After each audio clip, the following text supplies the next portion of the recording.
Hey everybody! Hey, it's Mike. I'm back, and I got a lot of great news for you. I'm so excited. So let's get right to it. What do we got? We got Tim. Hey Tim, how you doing, man? Glad to see you here. And we got fake human. Fake human. Hey man, good to see you. I'm so glad you're here. Um, so I got a lot of great stuff to do, to share it with everybody, and I got something really exciting to share, as well as all the regular stuff. Something that it just came in. I didn't have a chance to shave or nothing. I'm just like, I'm like, whoa. So let me get right to the opening, and we'll get right to the show. Here we go. Let's see. Uh, boom.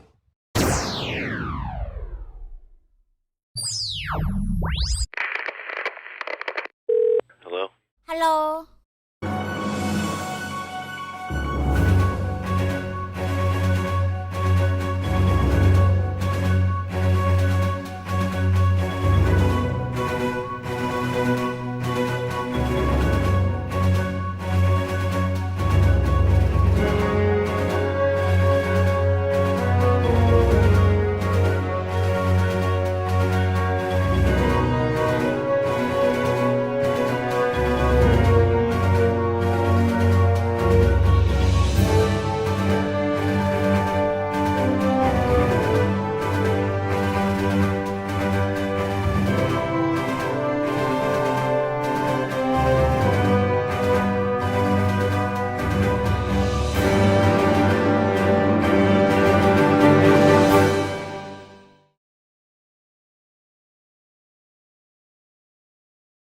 All right, there we go.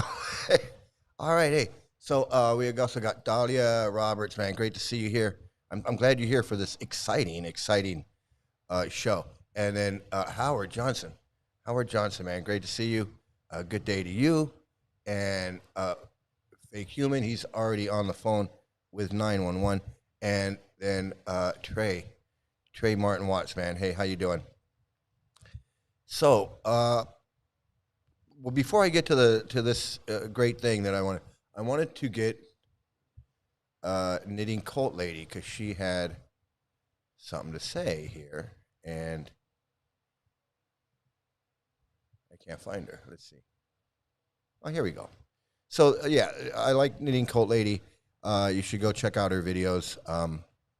She has a lot of great stuff to say.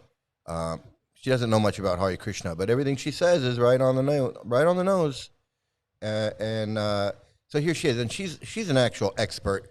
She's written books, studied, all that stuff. So let's check this out here.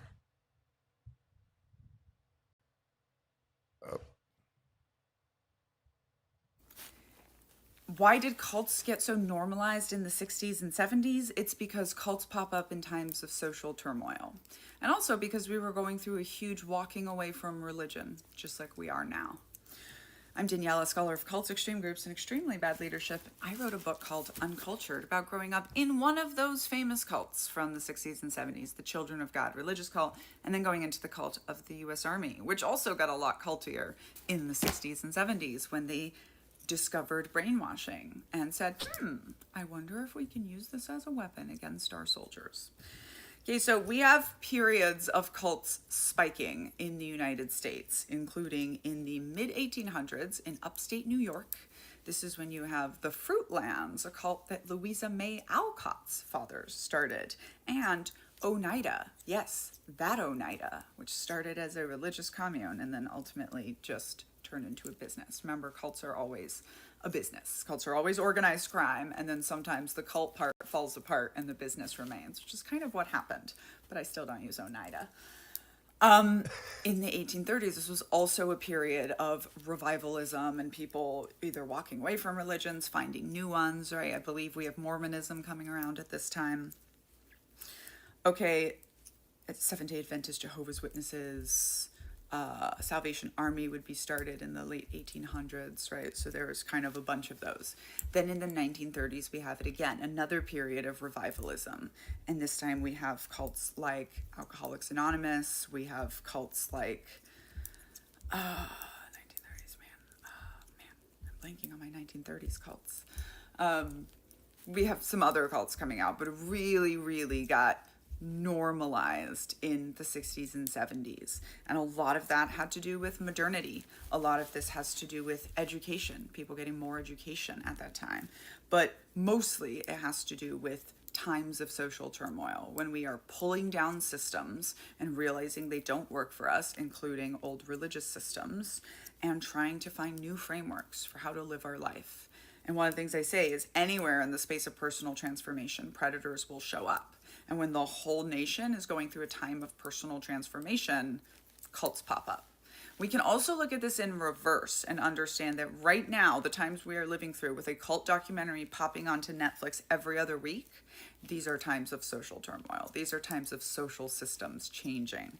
Someone asked me in an interview, well, what do you mean all times are social turmoil? And I said, well, boomers grew up going to protests, and millennials didn't really grow up going to protests as a whole. Like, that generation didn't really experience that. But now our child, Gen Alpha, like, they're growing up going to protests, right? So there are some times that we can identify as more of social turmoil.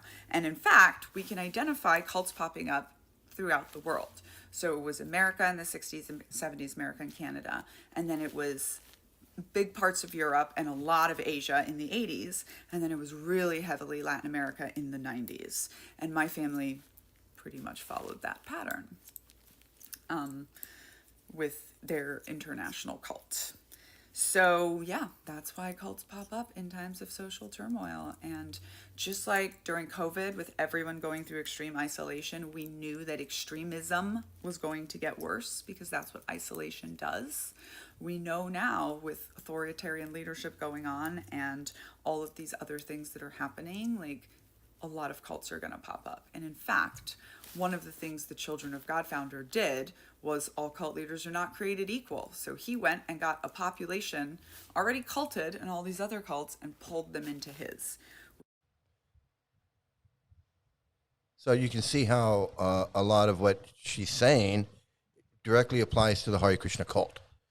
How Prabhupada was able to pull in a lot of followers that were seeking his type of spirituality, yoga and vegetarianism and Eastern philosophy, Eastern religion.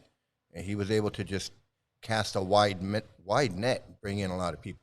What do we got? We got Dan. Hey, Dan, how you doing? Good to see you here. Jeff, good to see you, man. Everybody's here. It's like we're taking roll. Hayden, everyone is here. So let's see. We have to ring the bell. Everyone's here. Rafal's not here. He's absent again. And then let's see. Of course, knitting cult lady. Okay, so I'm going to get right to this unexpected excitement that I can share with all you ex-Hare Krishnas, and even you current members of the cult. You'll get a kick out of this, too. You'll get a kick out of this, too. Liam, good to see you. Good to see you here. So someone who's been coming into my chat, another cult a cult protester who has a channel dedicated to exposing cults, different cults. The Queen of Karma. If you want to know more, go check out her channel, Queen of Karma. And so she's been coming into my chat and joining in. Like I said, she's anti-cult, and I was actually researching some of the cults that she mentioned to me because they sounded kind of Hare Krishna-ish. They sounded like a Krishna cult, and lo and behold, they are. So anyway, but she's been coming into the chat and commenting and just joining in and learning and sharing with everybody. So she sent me a link by email. I just checked it just right before I started the stream. I saw that I had an email, and it was from her. And so she sent me a link to an article that she wrote, and it's posted on this cult. I guess it's an anti-cult webpage, and I wanted to share it with you because it's really it's really I'm really impressed with what she's done, and it just kind of shows you how you don't know on the internet and YouTube, internet, you don't know who's watching, who's we're all networking, we're all trying to get work towards this goal of anti-cult awareness, and because she saw my channel and she was watching the one about Bhaktividya Purna, she went ahead and did this whole thing, and I'm really impressed with this. So here she is. She wrote an article about him, and there, Queen of Karma. There she is. Oh, she's angry with him, but it says right there, Bhaktividya Purna Swami, ISKCON Mayapur Gurukul controversy. She did a whole thing. She researched it all herself, and she spells out the whole thing about him, his history, who he is. I mean, she went to great lengths to put this thing. She researched the Mayapur Gurukul system and everything, and she's got a chronology and the controversies and allegations. And ISKCON, she's got ISKCON's official emblem there showing the history of this. I mean, she really did a great job on this. I mean, much better than I did. Much better than I did. I mean, I sit and blabbed about it for an hour and a half. But anyway, she put it all together in a really nice article, webpage thing here. And she even has a comparative perspective, ISKCON, other high control religious groups, and lessons for spiritual education. I mean, she's really went into this whole thing. I'm just so excited about it because this is the kind of thing that really, like I've been saying since I started doing these videos, is that ISKCON,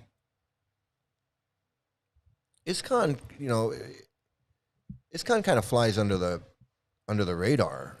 I mean, they do have their lawsuits and their controversies, but it's not, you don't hear about stuff like you do Scientology or some of these other cults that get a lot of media attention.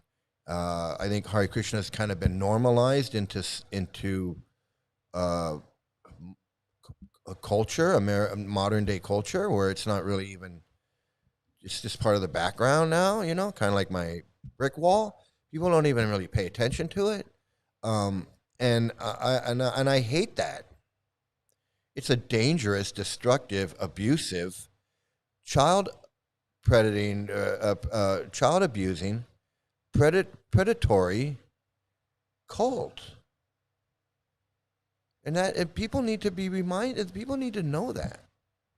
They get to march down Venice Beach, take over Venice Beach. I mean, your average person on the street is going to say, well, we wouldn't let a dangerous, destructive, child abusive, hateful, racist, sexist cult take over Venice Beach, would they? Yeah, they do. They do. And here she's written this whole article about them. Look at this. I mean, it's really nice. There's a whole thing laying out. And again, this is just one guy. There's like so many of these guys. And she lays it out so nicely. I mean, and and it was just published. This is the kind of thing that makes me happy to see. Is that it's not brushed under the rug or normalized or forgotten about. They are, they're one of the most dangerous cults. They destroy lives. They do everything all the other cults do. There's no reason they should get a pass. So I'm really excited that she took it upon herself to go ahead and just do this whole article about this guy, researched it and wrote this out, and then published it on this webpage for the world to see. So that's really great, and I encourage everybody to go and check out her channel, subscribe to her channel or whatever. Definitely, yeah, ring that bell. Ring the bell. And Esdra, hey man, glad to see you're here. Glad to see you joining in today. And hey, Sahasi, I'm addicted to your videos.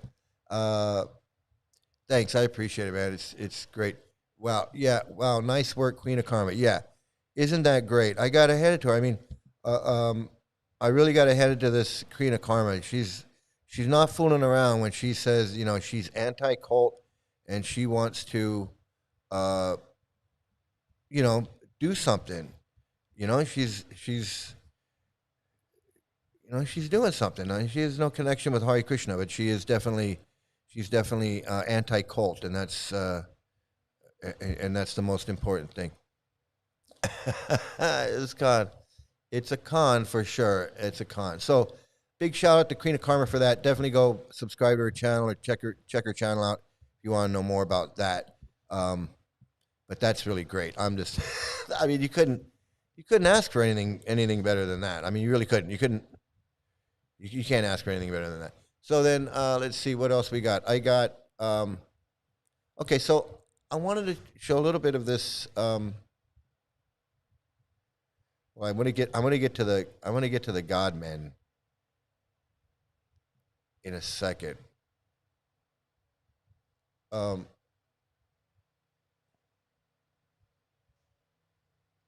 I'm gonna save this for another time. I'm gonna go ahead and get to. I came across this video and it was. I watched a little bit of it and I thought it was really funny and fun, but it's very important and it's serious. But this guy's the guy who makes the video. I gotta, he's really good. And he's got, oh my god, he's got like 100,000 subscribers. I have like 400. um.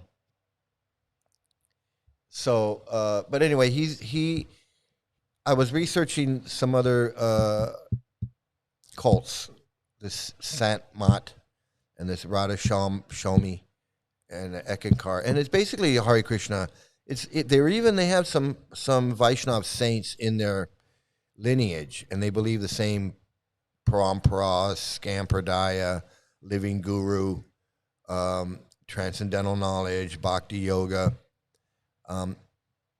Whether it's coming through Lord Chaitanya, I don't know. I don't think it has anything to Lord Chaitanya, but they're definitely in that Krishna. They're definitely a Krishna cult. They're definitely in that branch of the tree of Hinduism. They're definitely in the Vaishnav kind of. I don't know. I don't know enough about them, but from what I got, they have Vaishnav saints in their line in their parampara. They have Vaishnavs in their parampara. So what does that tell you? So, Queen of Karma rocks. Yeah, definitely go. Everybody, I encourage everybody to go over there and give her a big thanks and say, I'm an ex-Hare Krishna, and that was really awesome. We're all so excited to see something like that, because that's really what the world needs. What the world needs now. That's really what it needs. But I want to show you this other. So while I was researching that, and I was researching these gurus, because I needed to find a little bit more about who these cults, what these cults are. But once I saw their parampara and who they had in their parampara, like Tulsi Das and Tukaram, from the 13th century, for those are Vaishnavs, so they're in their pantheon of saints or whatever that they consider. So that's all I needed to know. That's all I needed to know right there. And like what Knitting Cult Lady said, all cults are a business, and there's always criminality in there because they're above the law. So it all goes together. It all works together. Goddamn parampara. Yeah, it's a scam pradaya is what it is. It's a scam pradaya is exactly what it is. So this guy that I found this video, this guy, he's got it. He's got it down, and he explains it. And so if you've seen this video, This is a long video. I'm not gonna, there's no way I'm going to get through this whole video. But it is fun, and it's very revealing because, like I said, Hare Krishna, ISKCON, or Gaudiya Vaishnavism, or whatever you want, wherever you want to take it, Bhakti Siddhanta, Bhakti Vinod Thakur, Six Goswamis, Lord Chaitanya, whatever, wherever you want to follow that, it's a guru, abusive guru factory, and it creates these, and ISKCON is just pumping them out like Henry Ford. And but this guy explains it really well. I love it. So let me see. Thanks for putting Narayan Mahafrad on the thumbnail. His cult and direct teachings destroyed many lives and are still damaging new devotees in his temples. Yeah, I know they are. He is. He's another one flies under the radar. And that's why I put him up there, because he deserves to be on there. And those other two guys are from these two cults that I don't know. All I know is that they're shady. So I put them up there too. But they fit into the God man, and this guy's going to explain it. So we're going to check this out. The Baba verse, which I thought was really funny. The Baba verse. Brand of Baba. Step 4. Last week I stumbled upon this bizarre clip. A Baba got ambushed by a bunch of other Babas.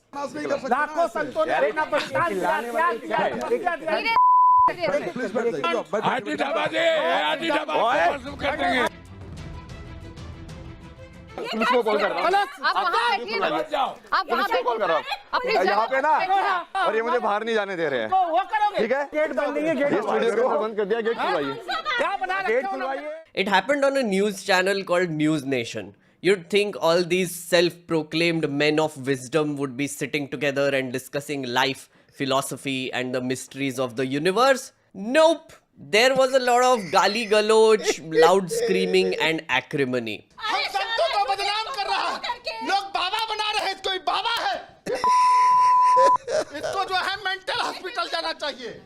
The Baba they are going after is called IIT Baba, and he seemed to be the only cool character in this whole drama, to be honest. Cool Baba. Now, normally I wouldn't care about spiritual beef. Get it? Spiritual but beef? Okay, sorry, bad joke. Never mind. But when I saw this, I had a thought. This fight isn't just about religion and proving who is the better person, is it? It is not to represent some religion in some form. It is a fight about market share and power, which led me down a very bizarre path. I had so many questions in my head. Why are these Babas going after this IIT Baba? What threat does he pose to them? And eventually it reached a point where I asked the most important meta question. Why does India have so many Babas in the first place? Because let's be honest, India isn't just a country of Babas at this point of time. It is an entire cinematic universe of Babas. It is a whole Baba-verse.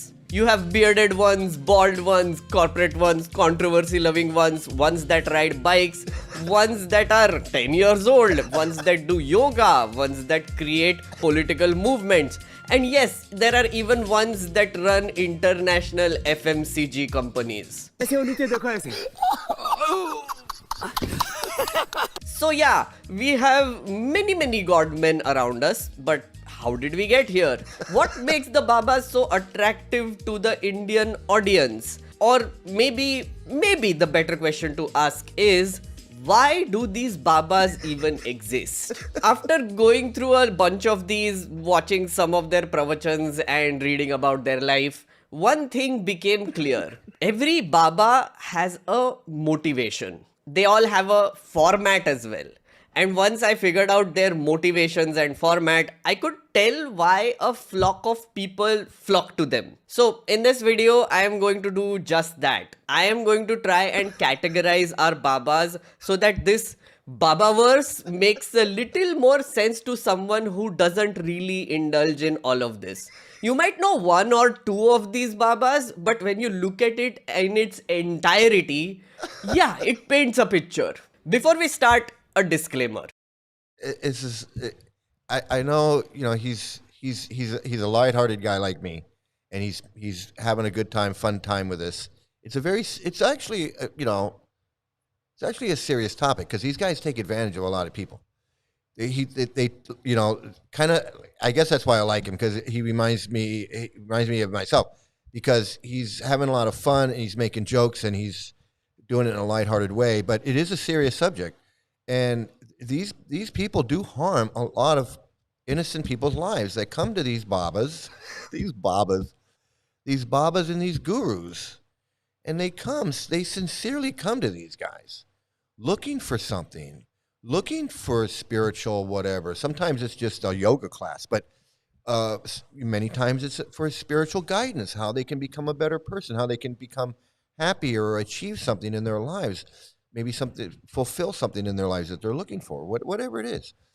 But the point is they entrust it themselves to these babas or these gurus, these swamis, Maharaj and Gurudev and Bhakti Ananda Bamba, whatever. These innocent people are coming to them and trusting their lives with them, and their mental health, definitely, their mental health. And a lot of people get burned, a lot of people get hurt, they get damaged, they get destroyed, they get their lives, some of their lives are ruined. Like I forget who it was saying that Narayan Maharaj talked these people into selling their house so he could build a temple or something, and they ended up mortgaging their. I don't know what happened, but they ended up losing their house, and there's no Krishna coming to save them. And Narayan Maharaj wasn't going to pay their mortgage or whatever it was, and people lose their house, people lose their kids, people lose their lives following these babas.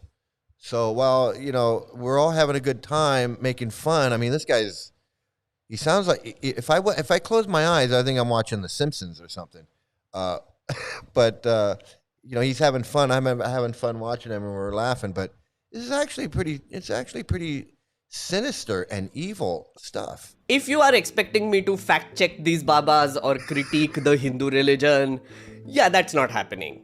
Just not happening. I'm not here to tell you what to believe in or who to follow or what to do, essentially. You do you. You take a call on that. I'm here to just give you my long analytical hot take on why these godmen exist, or why I think they exist, what their motivations are, what are the formats and what are the business models that they operate in, and what it says about our Indian society in general. Alright, so I'm telling you this right now. If you are a fan of any of these babas that are on the thumbnail, and if you have been clickbaited and you... I would like to point out that if I was to be doing what he's doing, a lot of Indians and Hindus would be coming in here and calling me racist and calling me, because they already do, they already do, because they mistake my anti-pedophile cult stance with being an anti-Hindu stance. So you could just imagine if I was to be doing what he was doing and calling out all these different babas and making fun of these babas the way he is, I probably would get taken down. My channel might possibly would be getting taken down. But he can do it because he's talking about his own people, his own culture, his own country, his own religion or whatever. He gets a pass. He can talk about it. He can talk about it all he wants. But if I was to talk about it, I'd have to be much more careful than what he's doing, because then, like that one, like the Hindus that were coming into the chat, and they were accusing me of hate crimes. This is a hate crime. This is a hate channel, and you're viewing hate speech and hate this and hate that. And it's like, what? I hate pedophiles. I think I'm allowed to do that. I'm not sure, but I think so. Pran Kishore and Champak Dasi from New York donated their house for Narayan Mar fraud to build his first temple in India. They are literally homeless and have no income or security. The husband is now old. Yeah. Yeah, and that's what I mean. And it's not just these Krishna gurus or Narayan Mirage. It's all these Babas. All these Babas operate the same.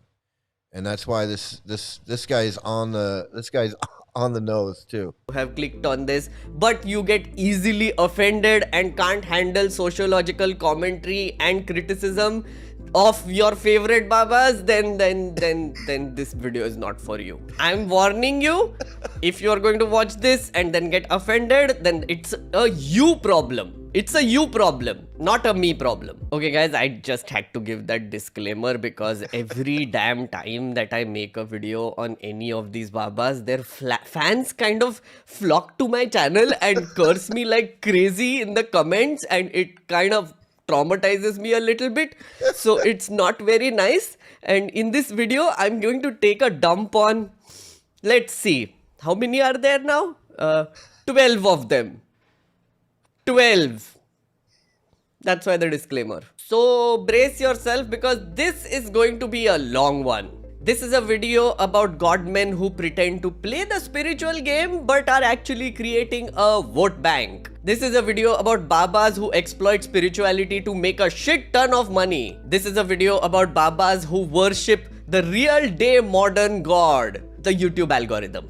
This is a deep dive video about India's Babaverse. On that, I have a bunch of thoughts.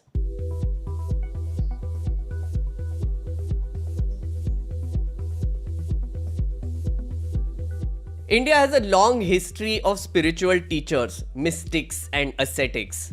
Some are genuine seekers of truth, practice the Vedanta, yoga and self-realization. But in modern India, the term Godman or Baba doesn't actually mean a spiritual guru anymore. It refers to a whole breed of self-proclaimed saints. Some who preach peace, some who preach hate, and some who are just running a multi-crore business empire. Yes, and that's ISKCON right there. I mean, that's ISKCON. That's self-proclaimed saints. They join this ISKCON and they get initiation after 6 months or a year. Brahmin initiation another 6 months or a year after that. 2 years? They've been in for 2 years.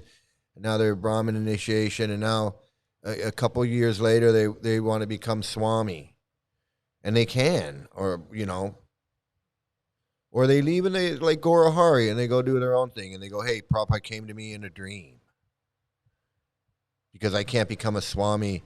I can't really become a Swami in ISKCON, but if I leave and I just say that Prabhupada came to me in a dream, I can be Guru Haridas Swami, whatever. All self-proclaimed. Self-proclaimed. And and who said Kirtananda was a Swami? Prabhupada? Prabhupada authorized Kirtananda to be the friggin' monster that he was, and Bhavananda and all these other guys? And then they go and they authorize a bunch more of these freaks that have no business having the power of being a... can you imagine if the Catholic Church was just taking anybody off the street and just going, hey, go be a priest and open up a church and start with no training, to like almost no training. Not just a priest, but a cardinal or a bishop. Oh yeah, you've been coming to church for a year. How about we make you a cardinal and put you in charge of the whole archdiocese of Southern California or Eastern Texas or whatever.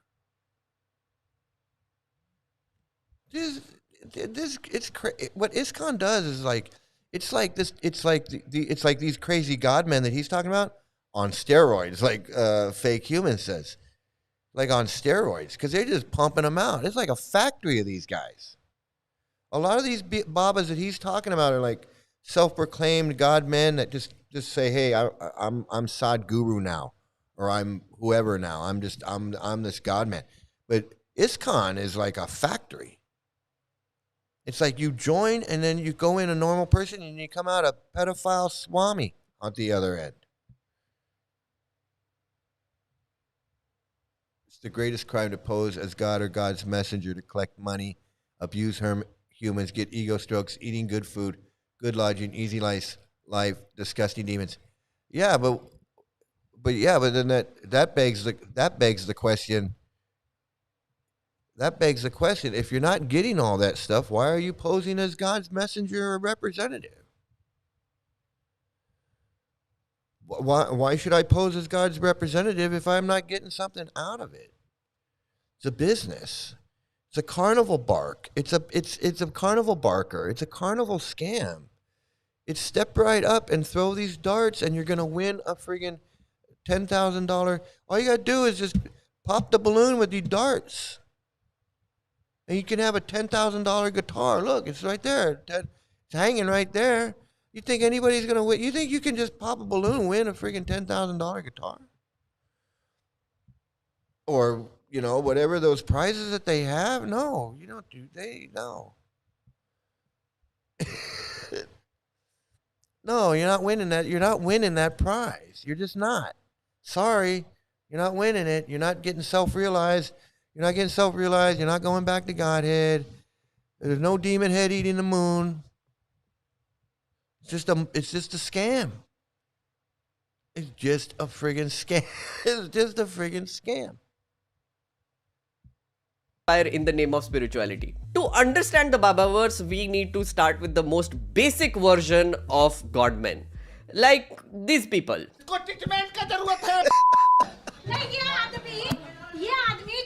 Look at this clip again. The saffron-clad people who are screaming and giving galis are the ones I'm talking about. Simply put, these are people who act like the gatekeepers of the Babaverse. The word Pakhandi means hypocritical, sanctimonious, and pretentious. These are godmen who wear the mask of spirituality but have no real depth. These are the fundamentalist godmen. The ones who act like self-proclaimed guardians of the faith that other people follow. They don't exist to help people find enlightenment or... Right, we know where ISKCON falls. He's describing He's describing the ISKCON gurus, self-proclaimed godmen that only exist to make to grandize themselves and have followers. They're not giving any spiritual enlightenment or any special. What do they tell their disciple? Go sell books, or go sell my books. Go distribute my because now they all have their own tape ministry. They have their own YouTube channel. You're not just selling Prabhupada's books, but you're selling Bhakti Vikasha's books, and you're selling Deva Amrita's books, and you're selling Sat Svarup's books, and you're selling Trivikram's books, and that's their special spiritual teaching to you, is go sell more of my books. And they got that's what I say. And they got nothing to teach anybody. At least at least the Dalai Lama. If I've never met the Dalai Lama, but I would bet, I would put money on the fact that if you went and you spent an hour with the Dalai Lama, you got to spend an hour with the Dalai Lama, you'd probably come away feeling like, wow, that guy is like, that guy's kind of cool. He's like that guy's probably, I don't know if I'm going to follow him or nothing, but, you'd probably feel something from him. He's probably got he's been training, studying that shit for his whole entire life. These guys, I can tell you, I had dinner with Tamal Krishna. I didn't feel shit. I felt like I needed to take a shower. It was like, this guy was a disgusting piece of shit to me. Demon Prabhu fraud, Narayan Mat fraud. Their time has come to be talked about. They are being exposed for all their crimes and bogus fake philosophy. They need to be. They don't. There's not enough. There's not enough. It's normalized. And that's why I say, as long as they're allowed to have their big friggin' festival down in Venice Beach and nobody says anything, nobody cares. The only people that care are the fanatical Christians that are down there with their big signs that say everybody's going to hell. They're the only ones that seem to care. And everybody looks at those people and go, those people are nuts. Those people that are protesting, the people that are protesting the Hare Krishnas look nuttier, if you can believe that, than the Hare Krishnas. The public looks at the Hare Krishna festival and says, it's just the Hare Krishnas down there. But when those Westboro church people show up with their signs and they're like, you're going to hell and Jesus and all that, everyone looks at them like they're in the nuts. If you go protest the Hare Krishnas down in Venice Beach, you look like a nut. That's how normal these guys are. That's how normal. That's how they've normalized this cult so much that if you were to go down to the Hare Krishna festival anywhere in the world and start protesting and saying, "No, this is a pedophile cult and this is that and this is that," all the people standing around watching you do that, they would think that you were the nut. They'd go, "What are you doing? Why you leave these people alone? They're not bothering anybody." Reach some peaceful place in life. They exist to control religious narratives, demand blind faith, and crush dissent. They don't want their followers to think. They want their followers to obey and to worship them. Their biggest fear is people thinking for themselves.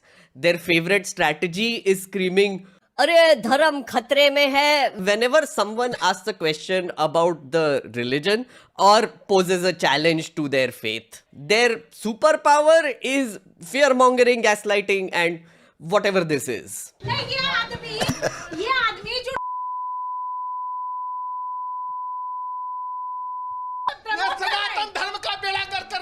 Yeah, that doesn't sound very spiritual when you're giving galis to a dude who is just sitting there, right? You see, these people know that faith is a powerful thing. They also know that if you control faith, then you control people. You essentially hijack their brains. Their core strategy is simple. They create an illusion of authority by quoting religious texts out of context and adding their own spicy little interpretations. They build an entire world in the minds of their followers. It is an illusion, and these babas set the rules of how this world works. Then they convince followers that living in this world actually means that you cannot question it, and questioning equals disrespect. And then they aggressively attack anyone who doesn't believe in the same version of this elusive world. And that is the whole reason why I gave the disclaimer in the first place. That's exactly the blueprint of what they do, of how they control their followers. Remember that one?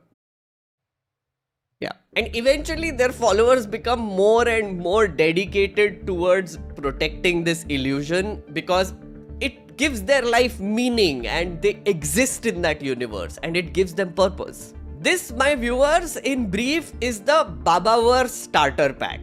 If you had to become a Baba, just use these rules and you will become a Baba. The ones that you see in this ambush clip are minor Babas who are trying to get a market share. But they haven't really succeeded yet. I mean, they might have followers, but not that big of a following. Some Babas, though, have gone beyond just appearing on random TV channels and actually becoming prominent figures in this Babaverse. Like this guy, Dhirendra Shastri, aka Bageshwar Dham Sarkar. He's one of the fastest growing Babas in India today. And he has some radical views. कोई आपको लगता है party या नेता जो सनातन के खिलाफ जा रहा है आपकी नजर में? कह नहीं सकते, जा तो बहुत में कह देंगे, कल ही बोरिया बिस्तर बंद जाएगा। तो अभी मौका है, समय आएगा अपना भी। आप जब कह रहे समय आएगा तो ऐसा लग रहा है आपके पास सनातनी हिंदू जब इकट्ठे हो जाएंगे वो खुद बोलेंगे, वो जवाब देंगे। इस भारत में रहना होगा तो सीताराम कहना होगा। ये Dhirendra is a 29-year-old from Chhatarpur district in Madhya Pradesh. He spent his childhood narrating Ramcharitramanas, Satyanarayan Kathas and asking for donations. He is currently the Pithadhishwar or the chief of Bageshwar Dham temple. That's a temple dedicated to Hanuman. Shastri holds regular darbars every week where he gives pravachans, conducts exorcisms and performs miracles. Dhirendra Shastri is special though. He has moved beyond the starter pack Baba version and adopted two extra elements. One, he doesn't just preach religion, he actively pushes the idea of Hindu Rashtra. He's openly political, often praising BJP leaders and attacking opposition parties. Two, he understands how to use social media algorithms to his advantage. His speeches are cut into clickbait reels, viral moments, and WhatsApp forwards, of course. In fact, he has actually worked really hard to attract the attention of Shri Sir Adarniya Supreme Leader Narendra Ji Modi Ji, the first of his name. And finally, his hard work has bore fruit, and it happened very recently. Modi Ji visited the Bageshwar Dham and praised Shastri. He called Shastri his younger brother. Clearly, this 29-year-old Baba is on the rise and he has the blessing of our supreme leader right now. If you peel back all the layers and look at the Bageshwar Dham closely, it's less like a temple at this point of time and more like a media production house. But Shastri is tame compared to the next fellow that I want you to see. This is Yati Narsinghanand. Just taking his name makes me feel all like, inside. So, while Dhirendra Shastri talks a lot about Hindu Rashtra, Narsinghanand likes to incite people to take up arms and get it done. He is quite militant about it as well. उधर एक एक मुसलमान ने कसम खाई कि जिस दिन इस देश का निजाम हमारे हाथ में होगा, हम इस मंदिर को तोड़ेंगे और दोबारा से मस्जिद बनाएंगे। केवल 2029 में भारत का प्रधानमंत्री मुसलमान होगा। 40% हिंदुओं का कत्ल होगा। 10% हिंदू अपनी बहन बेटी मुसलमानों को देकर या तो रिफ्यूजी कैंपों में रहेंगे या विदेशों में रहेंगे। ये हिंदू का भविष्य है और अगर इस भविष्य को बदलना चाहते हो तो मर्द बनो। So evidently, like I'm not up to date on ISKCON, like the political environment, but from what I understand, ISKCON is like is very much, well, they're right-wing extremist religious, so they would be a right-wing extremist politically as well. It only makes sense, because they're racist and they're misogynistic and they're homophobic, and those are all extremist right-wing viewpoints. So, but from what I understand, they're pro-Russia in the Ukrainian war. They're Prabhupada he was not pro-democracy, so he didn't like the idea that people voted for their leaders. He wanted his gurus, his sannyasis to run everything, to run the world. The Brahmins, the Brahmins are supposed to run everything. Prabhupada wanted to run everything. It's supposed to be the Brahmins at the top. And then the Vaishyas, and then the Kshatriyas, and then the Sudras, however it's supposed to be, Kshatriyas, Vaishyas, I don't know. I don't know the order anymore. I don't know anymore. But that's definitely, he wanted his people at the top. Prabhupada definitely wanted devotees to get into politics so they could make decisions and change laws that benefited, Prabhupada's vision of Varnashram. He definitely wanted that. मर्द बनो और मर्द कौन होता है? जिसके हाथ में हथियार होता है वो मर्द होता है। Yati Narsinganand Saraswati is a 58-year-old head of the powerful Dasna Devi temple in Uttar Pradesh. He shot to prominence in 2022 when he spoke at an event in Haridwar called the Dharam Sansad. He and a bunch of other godmen openly called for their followers to pick up arms and unleash violence against Muslims. तलवार से नहीं मरने वाले हैं वो, आपको technique में उनसे बहुत आगे जाना होगा। वो बहुत अच्छे हथियार लिए हुए बैठे हैं। हथियार उठाए बिना धरती की कोई कौम ना तो बच सकती है और ना ही कभी बचेगी। Yati often spreads conspiracy theories about Hindus being wiped out and Muslims are coming for the Hindus और उनकी population बहुत ज़्यादा बढ़ रही है. The usual stuff. And his speeches are not spiritual. They are political war cries and dog whistles. Despite multiple hate speech cases, he kind of continues unchecked. Because in today's India, you can be a religious preacher spreading hate and get away with it. But if you're a comedian who cracks jokes, no. Exactly. Yeah, he's right about that. Especially if you're a Mexican comedian. If you're a Mexican comedian, that's even worse. This is funny though. Srila Prabhupada pushing for the Aryan Nazi agendas, but he himself looks like an African man. Jai Ho. Yeah, absolutely. When I was working for I believe it was American Express. I think it was American Express, and I had a small picture of Prabhupada on my desk. A little picture of Prabhupada on my desk at American Express. Yeah, I was hardcore Hare Krishna.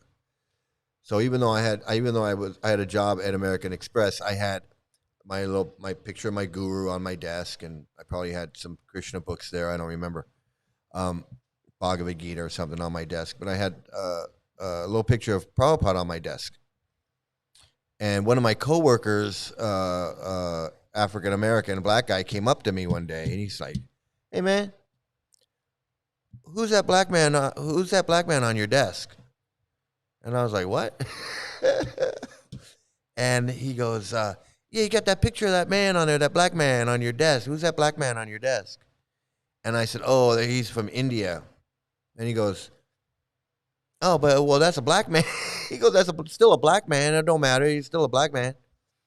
And I picked up the picture and I looked at it and I was like, "Yeah, he does look like a black man. That is a black man. That is a black man." Aryan Varnashram, Srila Prabhupada. Yeah.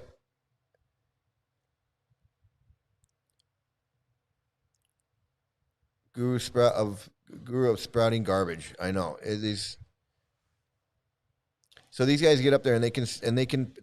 He just said they can get up there and they can spout this stuff, and call people to arms and talk about Muslims and all of this stuff. But a comedian makes jokes and then everyone attacks him, and it's the same thing like in Prabhupada's books.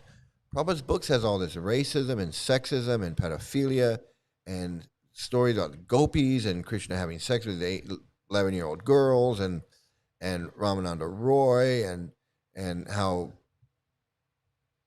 all of this stuff, right? Okay, women like to be raped and all this stuff. This is harmful, abusive.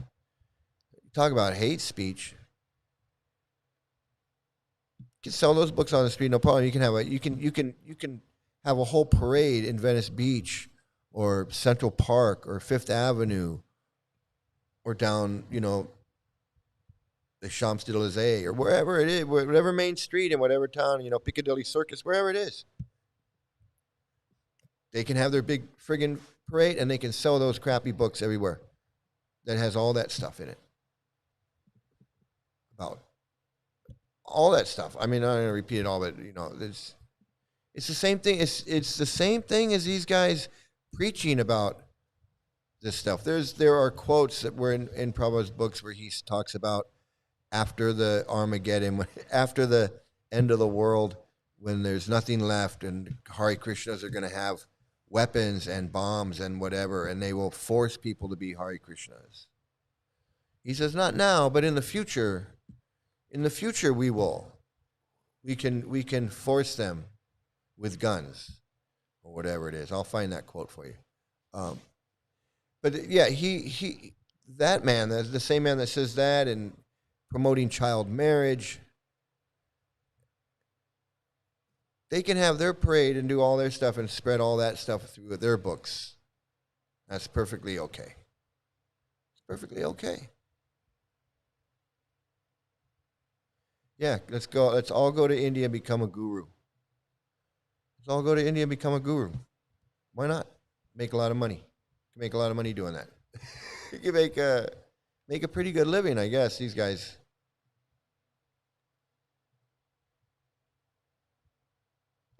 No!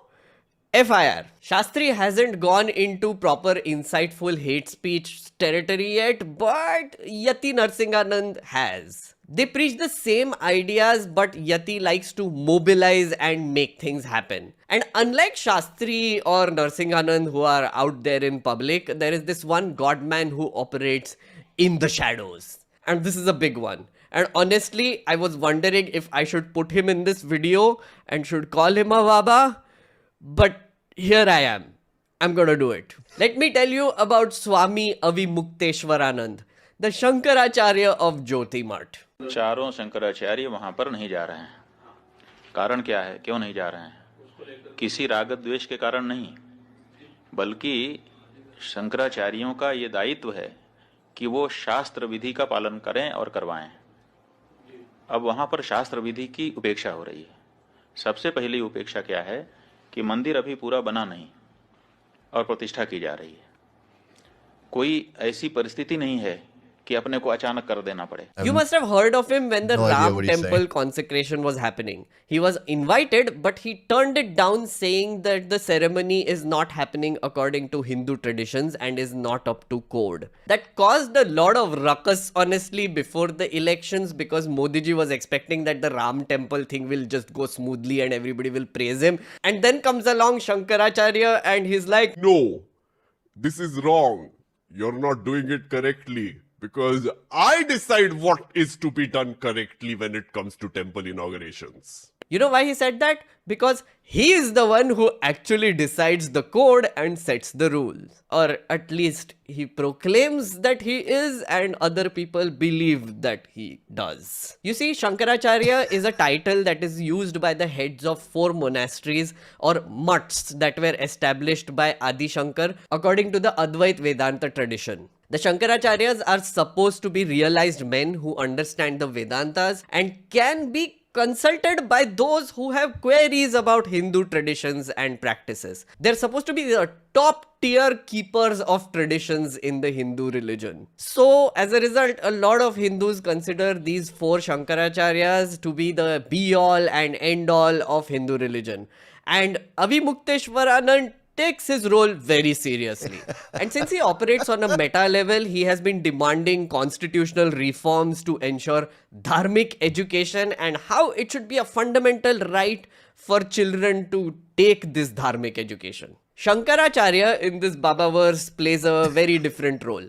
He is more like a ideological architect. He wants Hindutva in education. He argues that Hindu scripture should be the foundation of India's academic system. He wants constitutional changes, and he believes that India's legal system should also follow Hindu laws and traditions. And worst of all, he legitimizes caste. He sounds Unlike a lot some like godmen someone we who all try know. to modernize Hinduism and try to move away from caste and, you know, like form this whole umbrella system of Hinduism, the Shankaracharya tries to reinforce the old system. So there was this strange incident.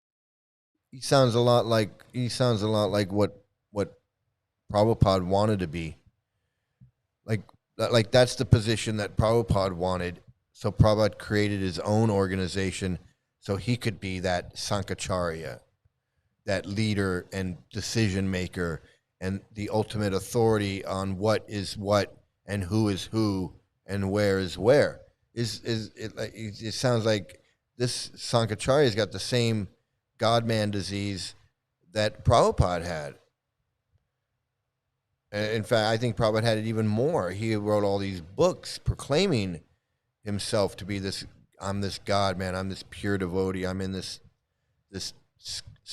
Skampradaya, this parampara, and I'm the, the acharya for the Yuga Dham Acharya, whatever bullshit he was saying, proclaiming himself to be.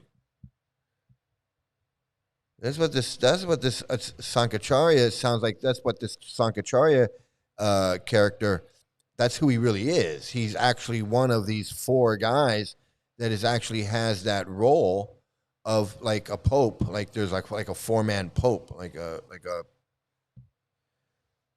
in Hindu, like there's four of them, and they all have this authority to say what's what and who's who and where's where. And this guy takes his role very, very seriously. And it sounds like this is what Prabhupada wanted. Like Prabhupada wanted to have that authority to say, this is where the temple is, and this is where you put the bricks, and this is where you put the tree, and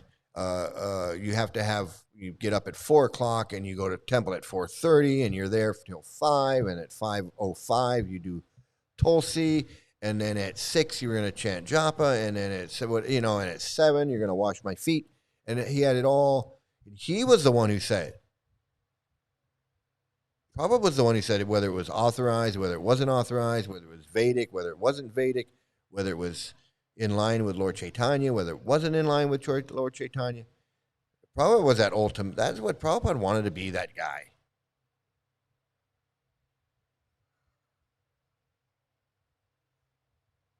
What do we got here? We got the Rod. He said Rod. Yep, there you go. There you go, dancing in the streets, Skampradaya, Paramparaya. That's pretty good. Guruji, false humility G. Yeah, these guys. So you can see these guys. You can see, if you want to check out this guy, you can go check him out. His name is Meg Nerd. Meg Nerd. He's got 106,000 subscribers. This guy's pretty good. He's a lot of fun. Go and subscribe to him and watch his videos. Check him out. Narayan Mahaprabhu also proclaimed to be the Yuga Acharya, Prabhupada's successor, and that there was nobody like him, claiming he was Krishna's young maidservant, Manjari's. Yeah, he was Narayan Maharaj, this 80-year-old guy, whatever. Yeah, all he could think about was how he was an 11-year-old gopi girl, and he was going to go get to have sex with Krishna. Now, you tell me that that's not weird. Tell me that's not weird. Just say it to my face that that's not weird. For some 80-year-old man, grown man, I don't know, he doesn't even have to be 80. Some grown man, 75-year-old man, who thinks that, the goal of his life, all he can think about is how he's going to be an 11-year-old girl in his next life so he can go back to God and have sex with Krishna. I don't know. I just think that's kind of a weird thing to obsess on and live your whole life focused on that weird thought that when I die, I'm going to take birth as this little girl, and then God's going to have sex with me in this big orgy. I think that's a weird. Hey, that's just me. Call me strange, but that's just a weird way to live your life, thinking every moment of your life you're chanting this mantra and you're dressed up and you're going and do it. Everything is based on this fantasy that when you die, you're going to be an 11-year-old girl that's going to go back to God, go back to Vrindavan and have sex with God, have sex with Krishna, the guy that plays the flute. This is to the point where you're selling books in the parking lot of the DMV, pushing a shopping cart around full of these stupid books, because you're so obsessed with this idea that I got to sell these books so that when I die, I can become an 11-year-old girl that has sex with Krishna. Tell me that's not friggin' weird, man. I don't care if you enjoy chinging and dancing up and down. The idea that the goal of this whole fantasy cosplay is that you get to be 11. You're going to get to be an 11-year-old girl that has sex with Krishna. That's a weird friggin' way to have life. Meanwhile, you're negating the real sex life that you could be having now in the real world with normal people your own age. No, I can't do that because I want to be an 11-year-old girl in my next life and I can have sex with Krishna. That's what I really want to do. Meanwhile, let me go touch these little boys over here because, hey, I gotta do something while I'm waiting to become an 11-year-old girl. It's a long time until I get to become that 11-year-old girl. So, there just happens to be some little boys over here in the boarding school. Let me go do that. It makes no sense. Yeah, retards are us mental incorporated. No, it's disgusting. It makes no sense. They're gonna sit there and preach how you should not be having sex, even between a husband and a wife. You should not be having sex unless you want to have children. You can't have sex just for fun or just for pleasure or any of that. You can't do that. That's wrong. Because if you do that, hey, you won't get to become an 11-year-old girl and go back and have sex with Krishna for fun. If you have sex for fun here, you're not going to be able to have sex in your next life as an 11-year-old girl with Krishna, so you better watch out. Tell me that ain't fucking mental illness.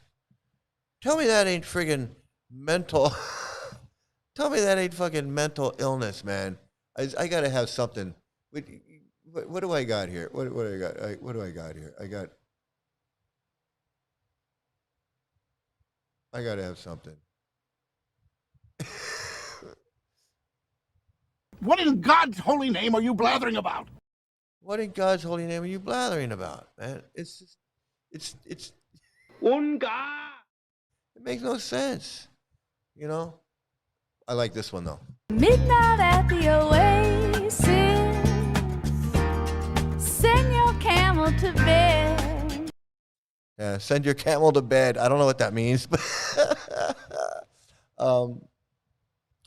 it's a bogus criminal cult. It's a pedophile cult. It causes so much. It causes so much damage. Even just the mental abuse and the mental illness and the PTSD. Like you can't just leave this cult without damage, without something, without going, whew. Otherwise, you haven't left. You're just like not doing it anymore. You haven't really. You're just like all those Hare Krishnas that I met that they were Hare Krishnas at home, but they weren't living in a temple. They weren't doing. They weren't part of it. But it was still up here. It's still up here. They're still chanting, still wearing the beads, still reading the books, still believing all the crap.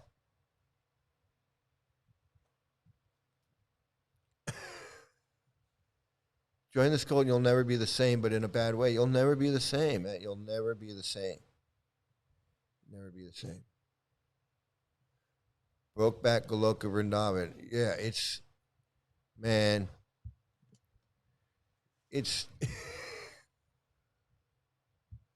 what was that story about Bhaktivinoda Thakur being a pedophile? I don't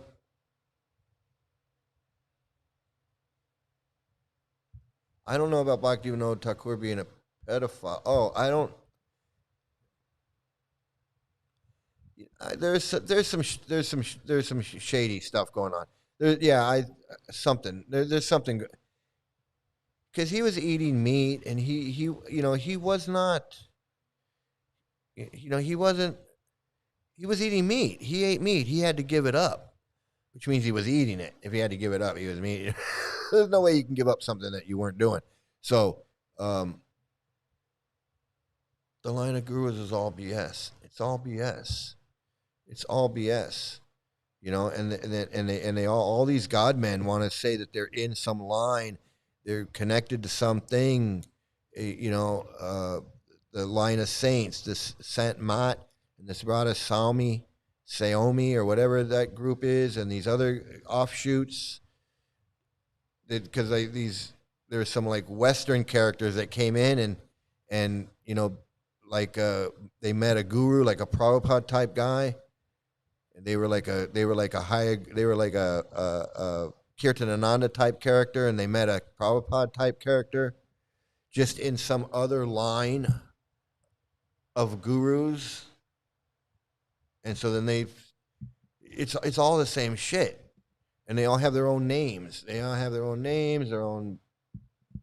This Radha, so many things was started in like 1860.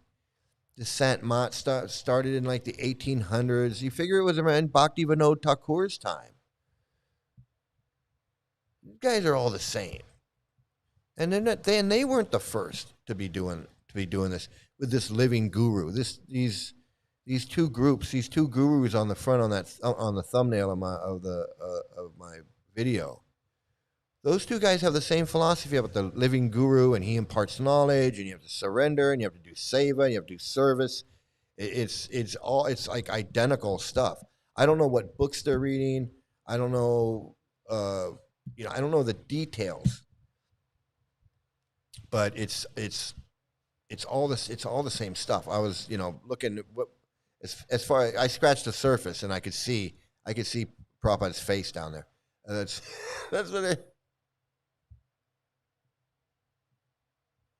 he ate meat. Wow, good enough. Oh yeah, Bhakti Vinod Thakur ate meat. He wrote about it. He said I gave it up at one point. I gave it up or something. I forget. He ate meat, but of a different kind of meat. Yeah.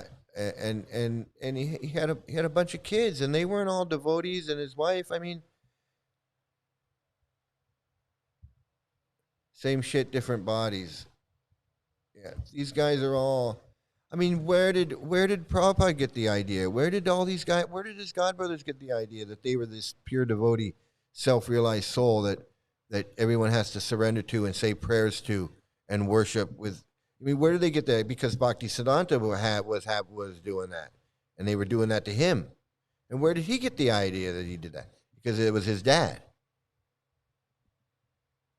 He got the idea from his dad, Bhakti Vinod Thakur. Was that going on before Bhakti Vinod Thakur? I don't know. I couldn't tell you. I really don't know. I don't know if there was this type of movement. I don't know what the 6 Goswamis were doing. I don't even know if there were 6 Goswamis. Does anybody know if there's 6 Goswamis? I mean, can anybody?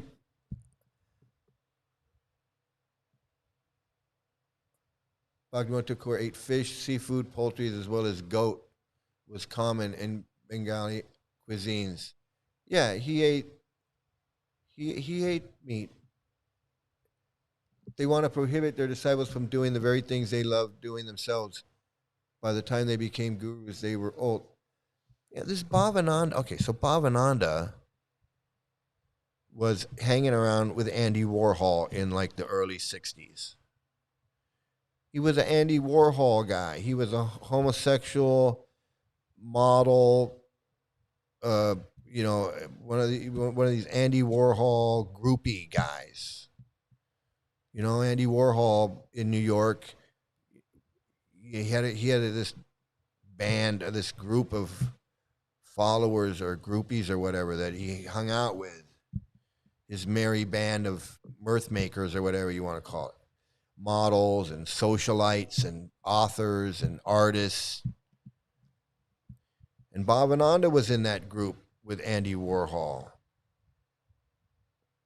He was a gay man. He was a gay Andy Warhol, taking drugs and partying and bisexual. I don't know what he was doing. Not that there's anything wrong with that. Not that disqualifies him for anything. Because it doesn't. I'm not being homophobic. What I'm saying is that this cult is homophobic. And so you had this Bhavananda character who was doing all kinds of stuff. And then he meets Prabhupada, and then he becomes Swami? Like just like that? Like Prabhupada is so powerful that he could just like, what? and turn Bhavananda? this Andy Warhol, New York, hanging out with a homosexual crowd of drug users and partiers and whatever, and then Prabhupada was able to just go and put the whammy on him and turn him into now he's Bhavananda, now he's this Swami that everybody has to worship. Everybody has to worship Bhavananda's feet and Kirtananda's feet because Prabhupada could just put the whammy on people. Prabhupada was so powerful that he could do that. You want me to believe that shit? You gotta be fucking stupid. I'll believe that I can win the $10,000 guitar by throwing the darts at the balloon before I believe that Prabhupada was able to we're gonna put the whammy on Bhavananda, Kirtananda, and turn them into fucking pure devotees. I'll believe that I can pick the 3-card Monty dude. I'll put my house on the 3-card Monty dude. I have more faith in that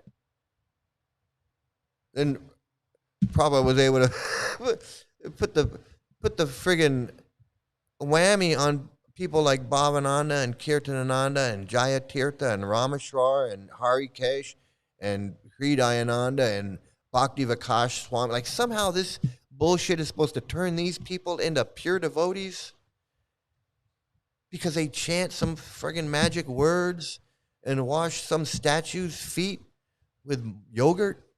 And I'm supposed to believe that this guy's got brains now? A guy that goes to Harvard and comes out dumber than when he went in?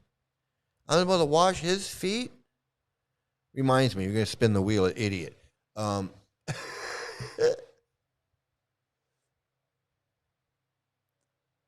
I went on a rant and I missed all these comments.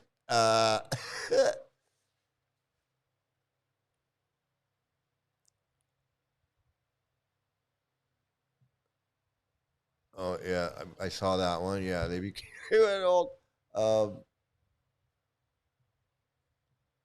It's the 6 Goswamis and Jagannath and Gorakishore Das Babaji. Yeah, like you could tell me anybody, right? I mean, they could put anybody's name in there. How would we know? We only say it's Gorakishore Das Babaji because Prabhupada says it's Gorakishore. He could have said it's Rama Rama Ding Dong, and we would be like, yeah, man, it's the 6 Goswamis and then Rama Rama Ding Dong. Because what do we know? What do we know?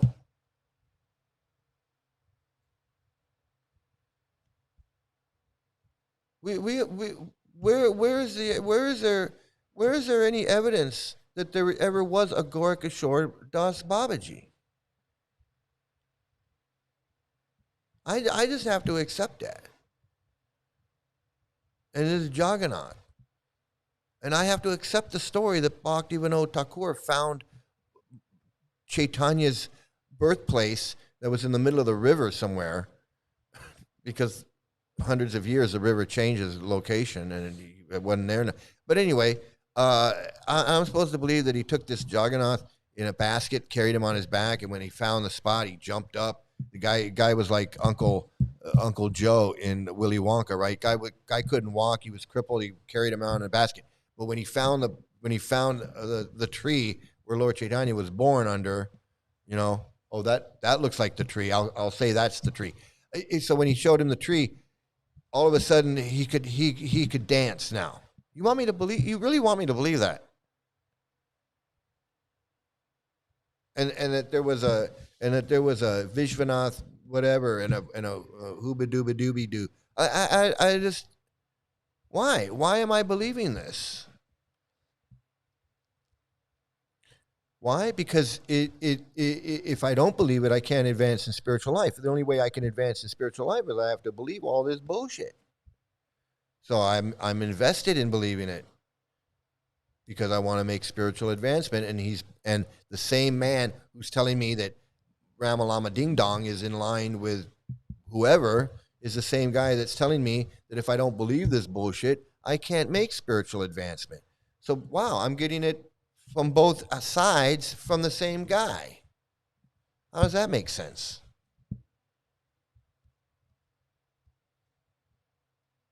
I mean, I believed this shit for so long, and then I was like, why am I believing this shit?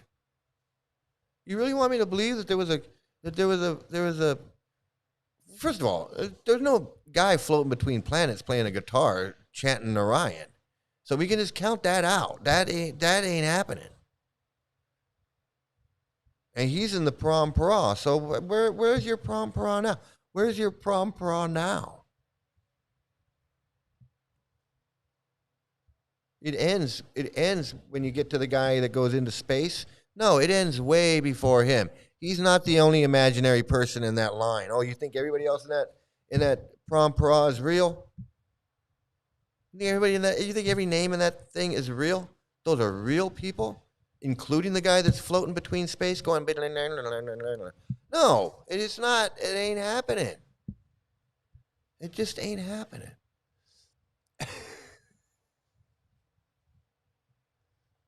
Most Bengali Hindus worship Durga and Kali as well as Krishna, so it makes sense that meat was a common Mahaprasad in Bengali temples. Yeah, I mean, Krishna is not worshipped by that many. I mean, it's a very small sect in India. It's not.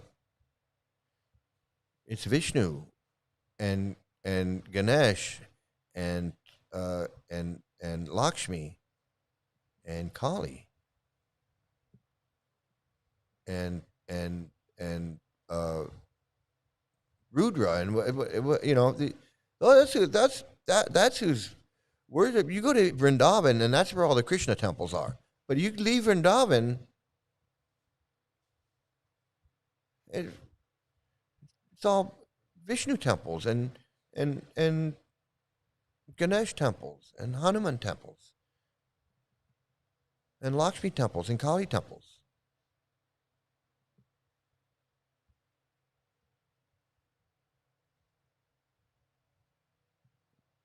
They're a special line of gurus. And they all these different branches have this, they all have the same thing. They have the same thing. Yeah. But if you refute or ask questions, they will say pure devotees can pretty much do anything. They have to. They have to. That's why you bring up that Prabhupada had sex with an 11-year-old girl and he was 22 years old. I don't care. So what? First they'll go, oh, you shouldn't say that, man. That's you shouldn't spread lies like that. This is what they tell me. You shouldn't spread lies like that. That's why are you spreading lies? You shouldn't spread lies. That's wrong. You're offensive. You're offensive. Well, it's not a lie. It's the truth. So what are you going to say when you find out it's true? And it's not a lie. Are you still going to be upset, or are you going to say, "Oh, it's real"? Oh, well, you know, Prabhupada can do that. That's okay. Well, wait a minute. You were just mad at me for saying that, and now you're like,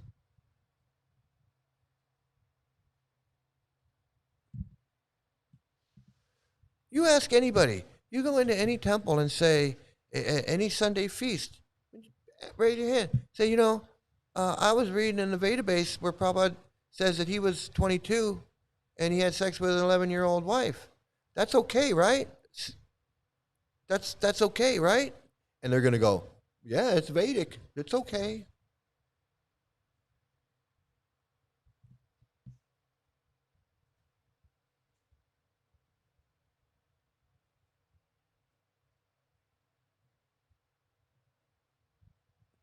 Pure BS.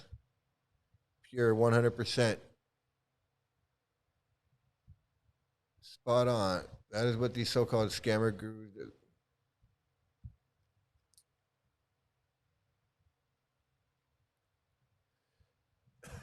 Red flag galore up in this BS cult. It really is.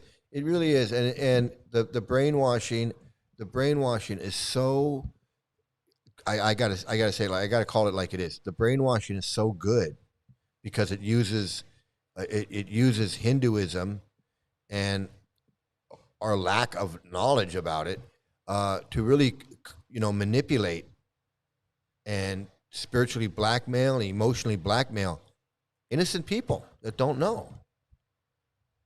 It's it's evil and sinister. It really is. It really is.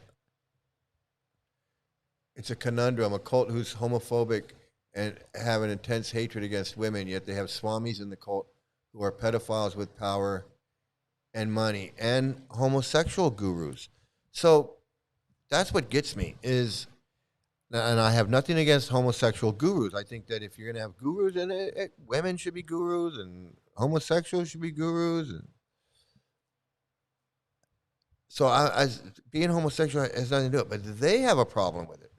They have a problem with homosexuality where they consider homosexuality as an evil, sinful, degraded act.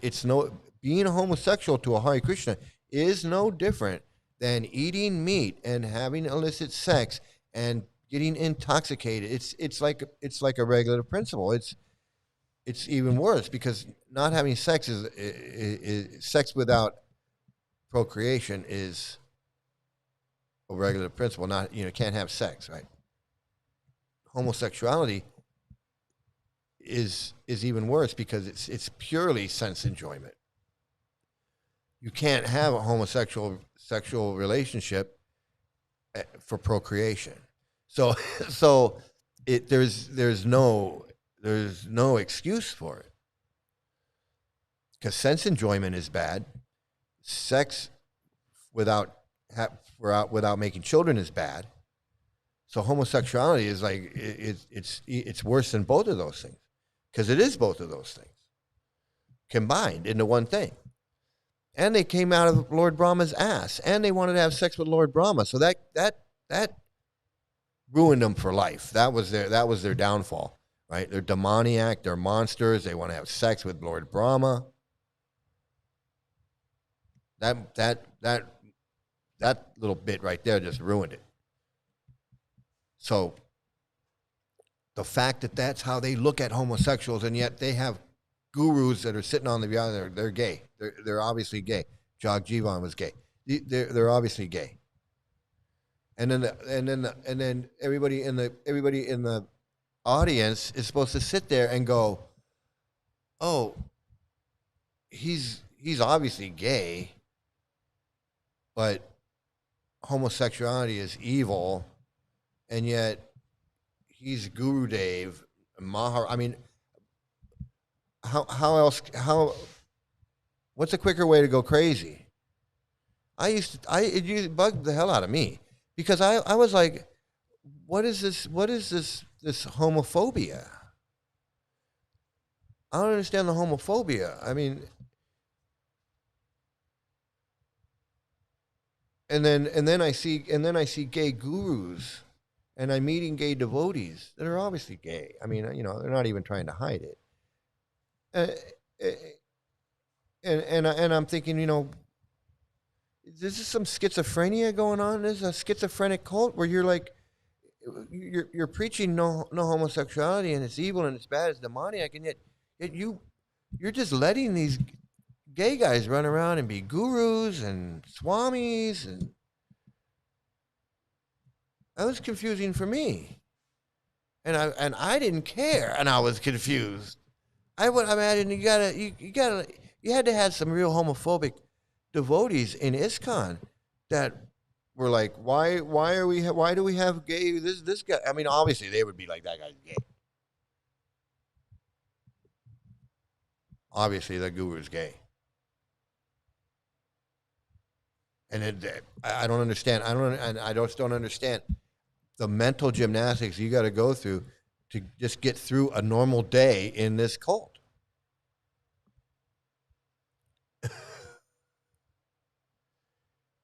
I mean, I can understand the gay gurus hate women. I mean, I don't think gay guys hate women. I think that's like a stereotypical thing that gay guys hate women. I don't think they hate women. Maybe some do, but I don't know. But these gay gurus are supposed to, they're wearing orange. I don't have anything to do with women. It's just a big mind fucking cosplaying. it's like a Renaissance fair for mental patients. It's like letting a bunch of mental patients dress up and act crazy. They already are crazy. It's like taking a whole fucking mental institution and going, hey, you know what? Today's crazy day. Today you guys get to go act crazy. Like what? We're always crazy. That's why we're here.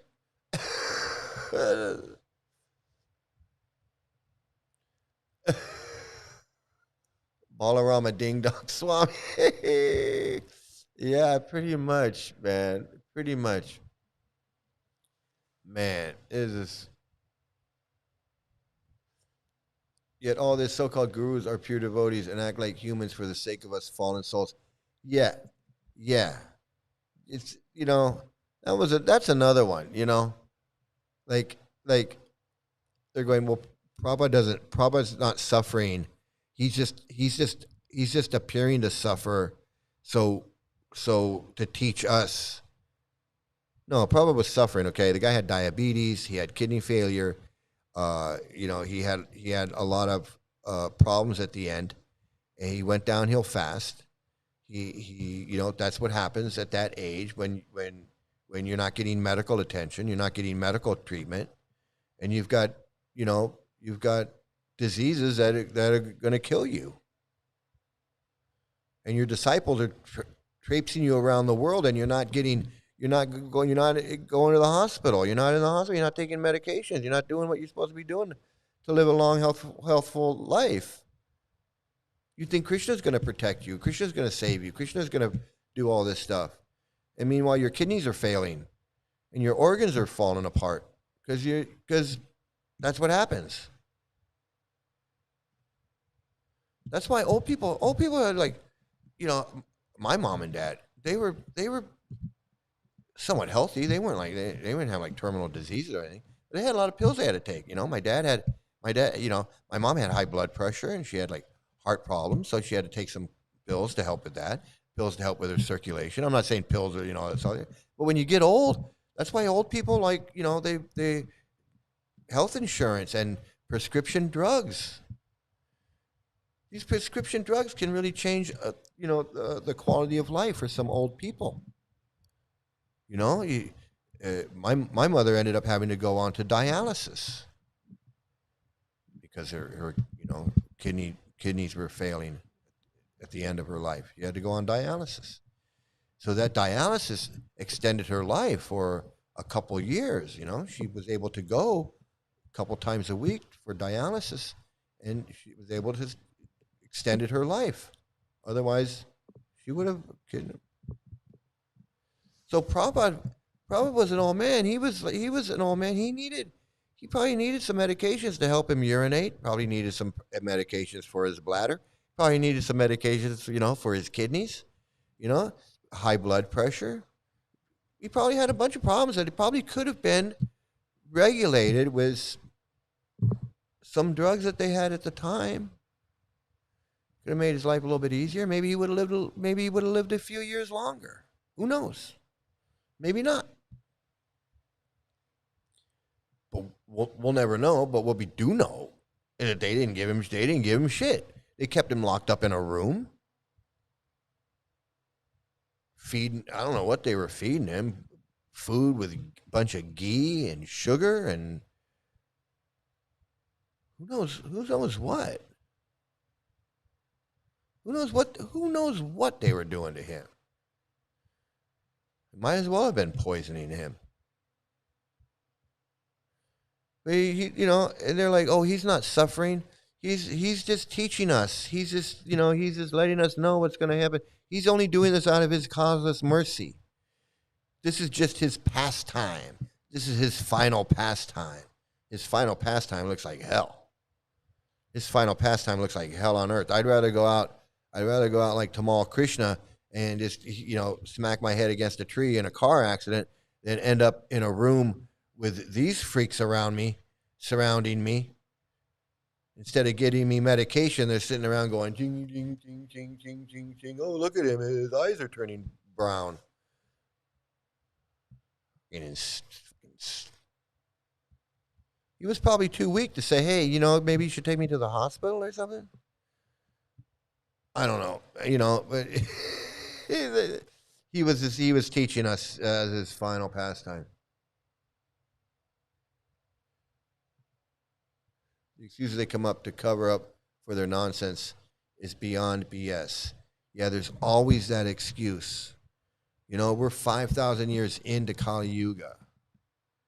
Isn't that convenient that we're 5,000 years in, and we got another 10,000 more years to go? Isn't that convenient? Isn't it convenient that Prabhupada's a pure devotee, and you know, the suffering that he's going through at his end of life, it's not real. Because a pure devotee doesn't suffer. He's in transcendental bliss at all times. So all that suffering and agony and pain that he's going through at the end of his life, that's not real. He's just pretending. So, you know, to teach us, he's teaching us. He's not really, no, he's not. The family business. The family business. I will say that Prabhupada getting aroused and raping a child should be a huge eye-opener for the fanatics. It's something to really think about. He's clearly no pure devotee. And that's what I said.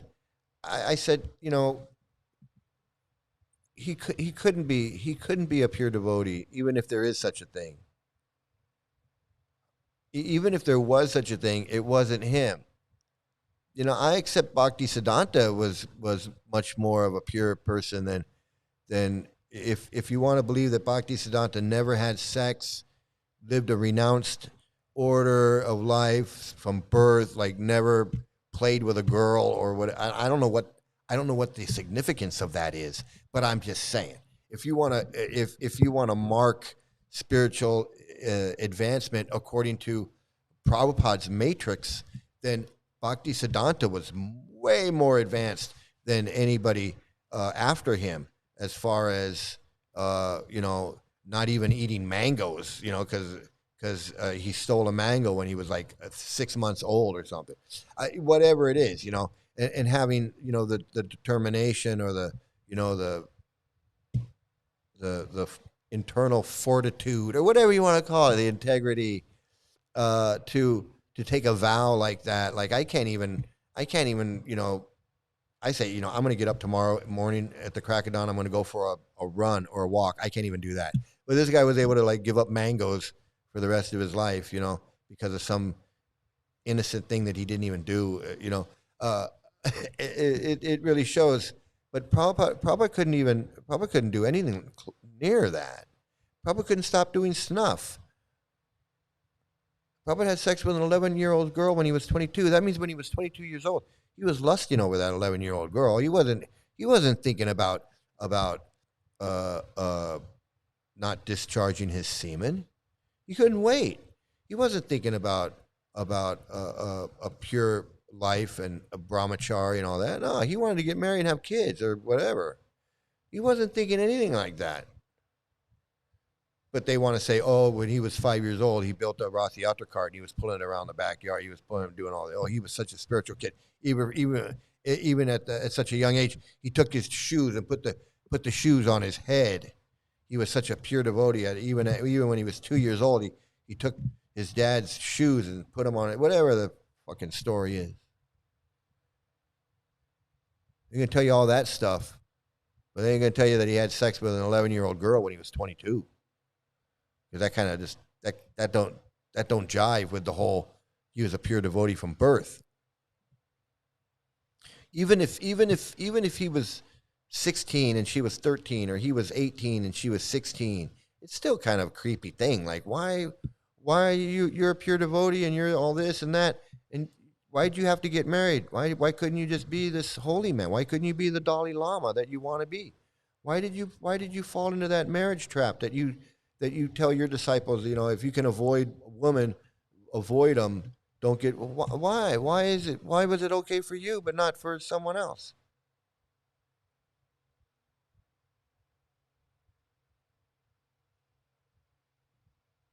Psychopath ward. And these friggin' disciples, these followers, these Hare Krishna followers, they don't care that Prabhupada was 22 and had sex with an 11-year-old girl. They don't care. They don't care any more than these Republicans that know that Trump is on the Epstein files list, and they don't care. All these people in the administration that know that Donald Trump was having sex with these underage girls. Not only have the girls come out and said so, but they got the files, and they got the flight logs. They got it, but they won't, because it's a cult. It's a cult. No one's quit. No one's resigned. Not one person in the administration said, "Hey, you know what? He's on the files. I'm out of here." Maybe some in secret have quietly dipped out the back. But no. Just like ISKCON. What guru in ISKCON has said, "Hey, you know what? All this bullshit's going on. I'm out of here." How many gurus have you heard that have said, "You know what? I can't go with this bhakti vid. You're letting this guy back in? I'm quitting. If you let him back in, I'm out of here." Radhanath say that? Dave Amrita say that? Did Huey Dayananda say that? Did any of these gurus say that? Any of these gurus say to the GBC, if you let this Bhakti Vidya Purna Swami back in, I'm walking. And I'm taking all my followers with me. No, not one. They're going to shoot themselves in the foot. They'd rather protect this friggin' sick-ass, disgusting scumbag. They'd rather stick up for people like Tattva Darshan and Bhaktividya Purna. They'd rather stick up for them and defend them. Yashodanandan and all these guys, they're all the same. Ritvik, Madhu Pandit, Yashodanandan, Chanchalapati, all these Ritviks, they're all sticking up for Tattva Darshan. Same way that ISKCON sticks up for Bhaktividya Purna. They let Bhaktividya Purna back in, and then they let Tattva Darshan back in. There's no difference. Absolutely zero. None.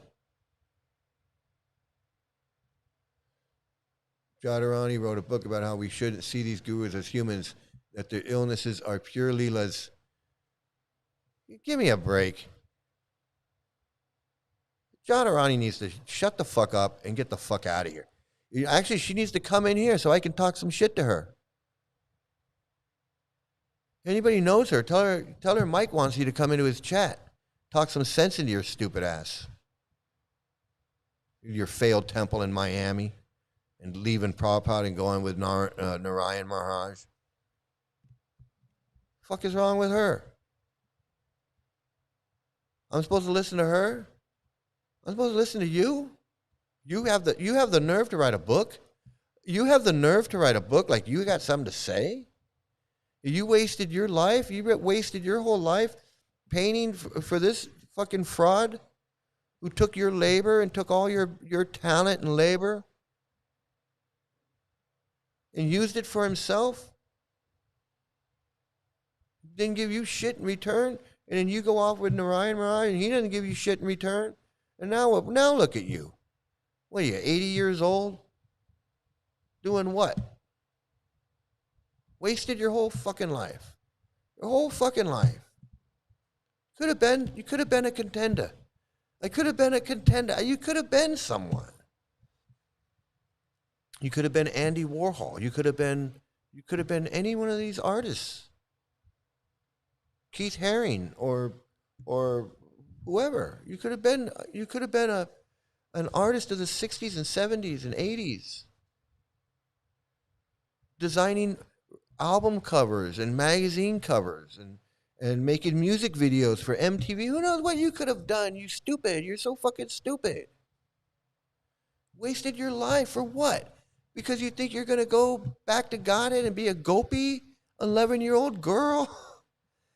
That's why you wasted your life. Yeah, I could have had all those things, Mike, but you know what? The idea of me going and becoming a gopi in Goloka Vrindavan was just, I couldn't turn that up.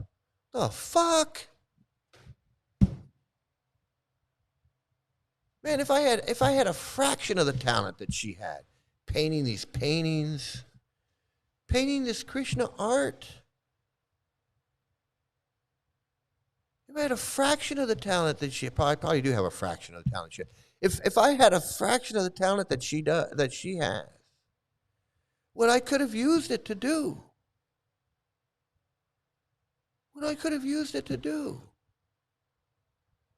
at least I would have at least opened up a sign business, and I would have been painting people's signs for their liquor store or something. I would have done something if I could paint. If I had the talent, a fraction of the talent that Jadharani had, I would have used that for something. I would have been spray painting. I would have been painting car parts, working in a car, painting car. I would have done something with that talent. As painting a house. I mean, I don't know what I would have done, but if I had the talent with paint and colors and a brush that she did, I wouldn't have wasted it, giving it to Prabhupada.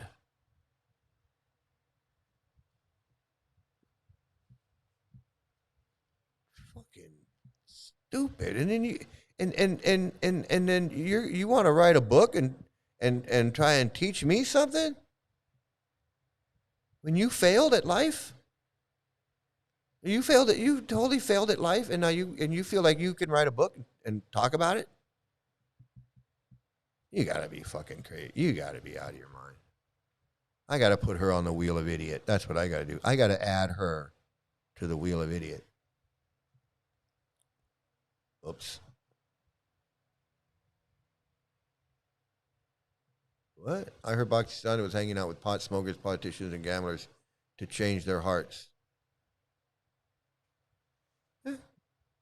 I guess. I mean, if he did, then that's good for him. At least he was putting his money where his mouth was. But I don't believe he was, because he tried to paint him off as like, someone who was too good for that. Like he would never do that. I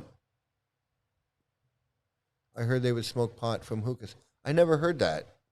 I never heard that. So I don't know where you got that from. But I mean, it might not. I'm not saying that you. I'm not saying you didn't hear that. She needs to come on the podcast. She is the guru of guru women. She should. She's not going to come in here, but she should. I ain't gonna be all Mataji. I ain't gonna do that. I'm gonna call her by her name her mom gave her. One girl thought Jadharani Das was a lesbian. She is sick as hell right now. Hates her life, and I bet you she doesn't even understand that's this cult. She just keeps repeating everything like a parrot. Yeah, and that's the thing is, I would imagine like this cult messes you up pretty good, right? And you spend 60 years like Trivikram. Trivikram and Jadharani probably the same age, probably close to 80 years old, if not 80. Spend 60 years, 65 years in this cult. Jadharani joined when she was young. She was, I don't know how old she was. 18, 19, 20, 21. I don't know. She was young. So she's got to be close to 80 years old. At least. She's got to be 80-some years old. And you've been repeating this shit and thinking, and this has been your life for 60 friggin' years? Hardcore?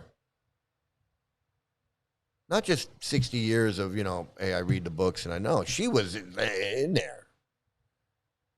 60 years, that's your brain is messed up. You might as well just take an egg beater in there and go, and just scramble that fucker up. Like Trivikram, you spend 60 years hearing this crap and believing this crap and living this crap. Your head is fucked. We all got fucked, and I only spent 20, and I know you guys didn't. I don't think you guys spent 20. Maybe one or two of you spent 20 years in there, but I don't think you guys spent 20. Not that I, win the prize, but I'm just saying.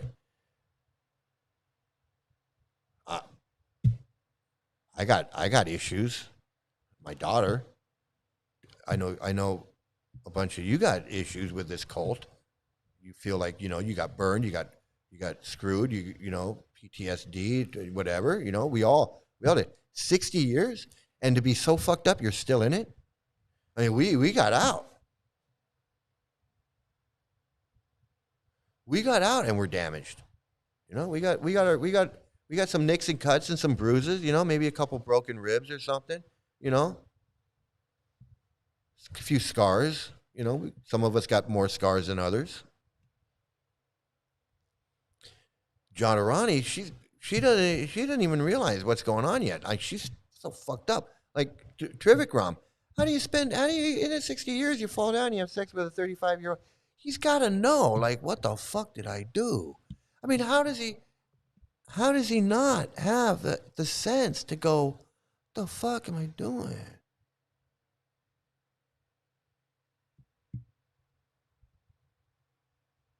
And then to have the sense to go, the fuck am I doing? And then to go, well, I guess I'm doing the right thing. Ching, ching, ching, ching, ching. I'm right back in with my book table.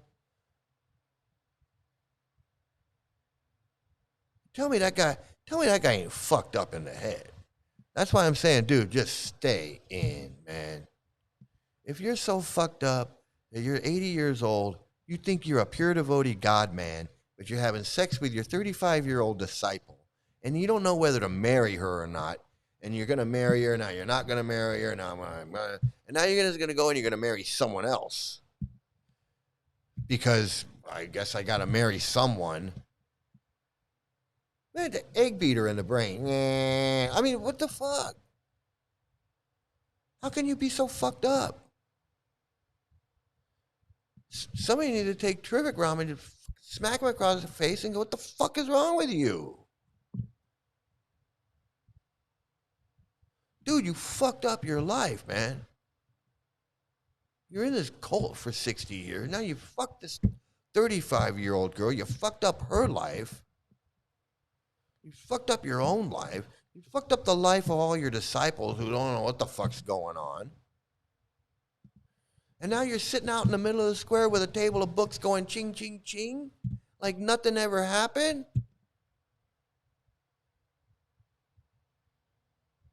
You talk about fucking mental illness.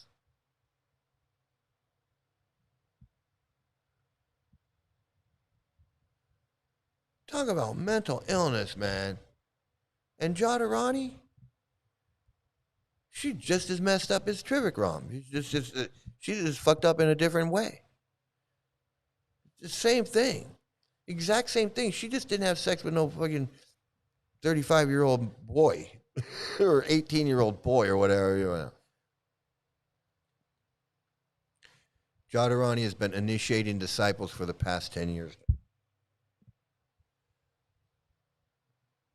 So she's a God man. She's a God woman. She has the power. Just think of that. Just think of that. She has the power to take an ordinary person and pass them right along and make them eligible to go back to Godhead. Isn't that special? She's a special person, and she can do that. She can just take an ordinary person. She doesn't have to know anything about them. She can just take an ordinary person and then she does a little thing, and then that person can go become an 11-year-old girl and have sex with God. Wow, that's impressive. I'm impressed. I should have had her face on the front of I should have had her face on the thumbnail.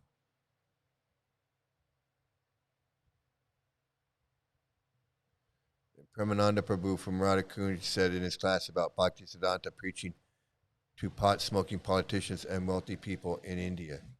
Premananda Prabhu in Radhakund. Yeah, I mean, it's possible. It's possible. Everybody's got a story. Everybody's got a story. It's very possible that Prabhupada didn't want anyone to know that, and so he didn't repeat it. It's very possible. So I'm not doubting it. I never heard that. I never heard that story. I did hear some stories though. I heard stories, but I don't think I ever heard that one. But I believe it. I absolutely believe it.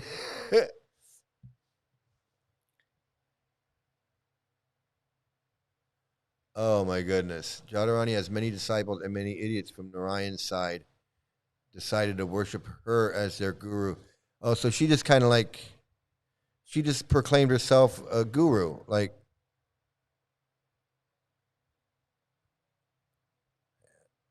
she's a wacko. She's a big, that's a big wacko right there.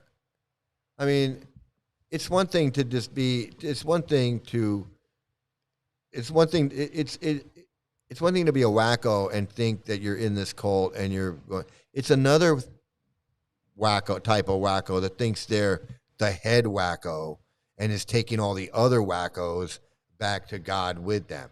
That's, there's this wacko and then there's this wacko. So, and I know all these wackos, they want to get up here. I mean, I know they want to get up here. They want to be the head wacko too. But that's what it is. And it's a Baba verse. It's kind of its own. ISKCON is kind of its own little Baba verse with all its own little gurus that are acting in the same capacity as this guy's Baba verse. It's the same. It's the same Baba verse.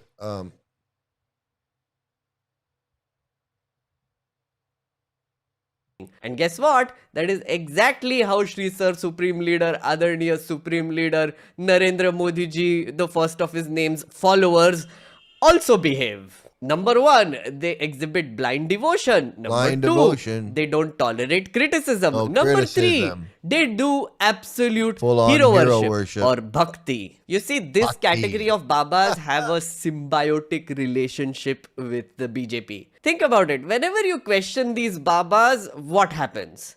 You are branded anti-Hindu. Anti-Hindu, absolutely. Absolutely. So anyway, he's really good. I really like that guy. Wait a minute. What is this? She has a full-time servant, gets her bills paid, and gets worshipped like a sannyas. Narayan used to praise her all day. Yeah, well, ain't that the life? Ain't that the life, these scammers? Baba Walla verse. Yeah, the Baba verse. The Baba verse and the Guru Palooza. Guru Palooza, man, it's so important to have your Guru Palooza. If you're not having your Guru Palooza, then what kind of guru are you? You got to have a Guru Palooza. So, got to do that. Let's see, where's that wheel? Let's get to that wheel. Get to the old wheel. Jadharani probably thinks she's so special she needs to fulfill her guru's mission. Well, yeah, there's always a mission. Definitely, there's always a mission. She is the chosen one now. Yeah, that's the sickness. That's the illness. She actually handed some of her art to President Modi a few years back.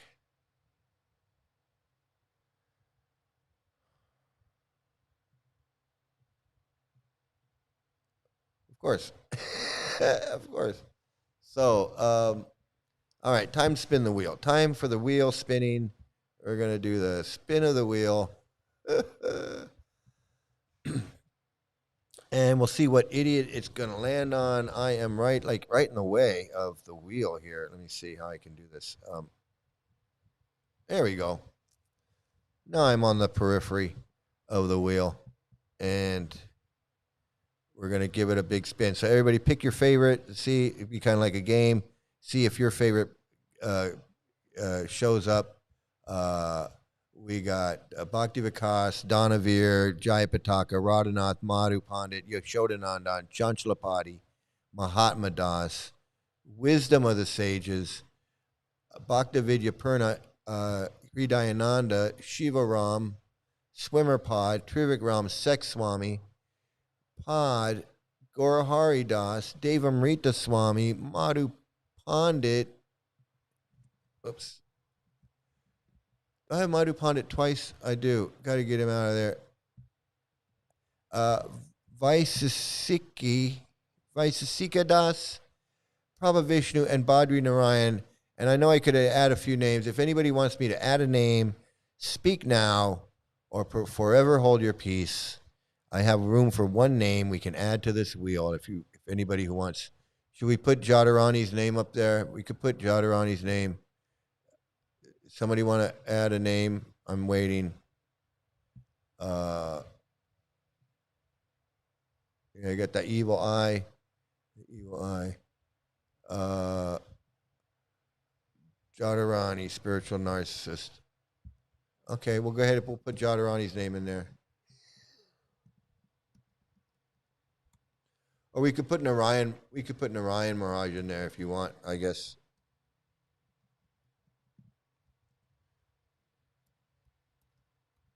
There we go.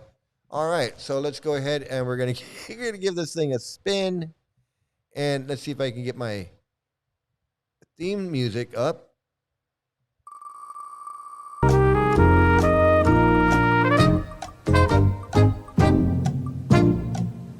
Hey, it's the fat pig Jayapataka Swami.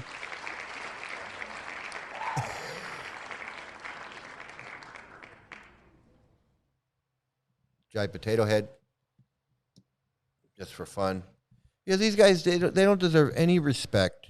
They don't deserve any respect at all. These guys are criminals. They're disgusting. They're cheaters. They're spiritual narcissists. They harm people. They damage people. They ruin people's lives, all on the basis of their narcissism and their fake spirituality. They don't deserve any. They don't deserve any respect. In fact, they belong in jail. Is what these people do. A lot of their crimes are not, they're psychological and they're not criminal. They're not actually crimes. A lot of their actions are not actually illegal. But they still harm people all the same. They are harmful and they're dangerous. And a lot of times they are criminal. But whether they're criminal or not, they still do a lot of damage and a lot of harm. And this Jayapataka Swami is no different. He ain't anything special. They belong in jail. Every single one of them, man. They're all perpetrators. They're no longer victims. You were a victim when you got manipulated into it. You were a victim. But you had a responsibility to learn the truth about this cult. Ignorance is no excuse. You can't be in a cult like me. I can't say, hey, I was in this cult for 20 years and I didn't know. I didn't know, but that's my fault for not knowing. I didn't know when I first joined. The first couple of years, I didn't know. There was no internet. There was no Google. There was no Wikipedia. There was no anything. There was barely Yahoo. There was like chat rooms. That was it. So yeah, I couldn't find out the truth. But once the information was there, I ignored it for years. And then when I wanted to find out, I went and I found out. And then it's you either want to believe it or you don't want to believe it. It's up to you. But there's no excuse. And when I had a realization, I left. And everybody else has that. Everybody does that on their own time. But it's up to you. And all those years when I didn't know, that was my fault. I didn't know. I can't sit there and go, well, I didn't know. It's like all these parents that were like, I didn't know kids were being molested in the schools. You didn't check up on your kids. You weren't checking up on you just sent your kids to India or to Dallas and you didn't check up on them? Well, they wouldn't let us check up on them. So you put your kids in a school where you couldn't check up on them and that didn't bother you? You weren't concerned about that? You weren't concerned that they wouldn't let you see your kid? Well, my kid was in India and I was in LA. Why'd you send your kid to India then? Why didn't you go? You can't. I ain't buying it. As adults, we have a responsibility to ourselves and to the community and to the world. to pay attention, to know what's going on. You just do. You have a responsibility, especially for your kids. Sending your kids off to a concentration camp that's run by Jayapataka Swami, and you put your kids in the school that's run by Jayapataka Swami's disciple, Bhaktividya Purna Swami, who's molesting kids like it's a friggin' Chuck E. Cheese. Man, that's your fault.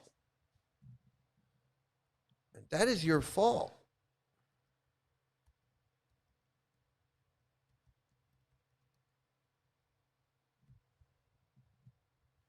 Actually, this Jayapataka, he disgusts me. There's no one on this planet, I think, that disgusts me more than him. I can't stand to hear his voice. I can't stand to see his face. He's just a. Let me see. What do we got here?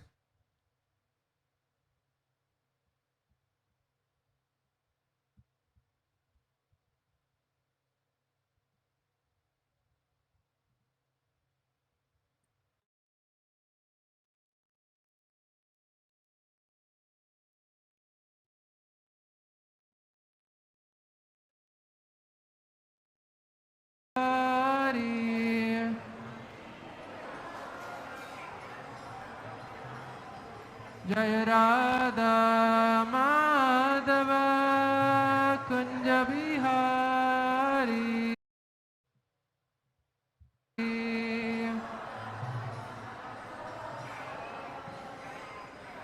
Where is this guy?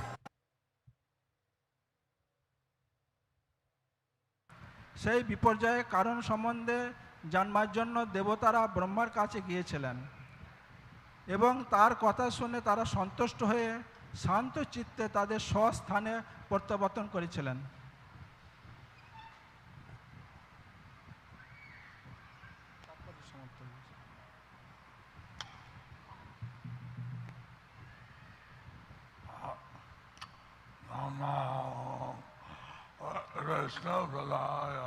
Krishna Preshtaya Bhutale. Look, all I can say is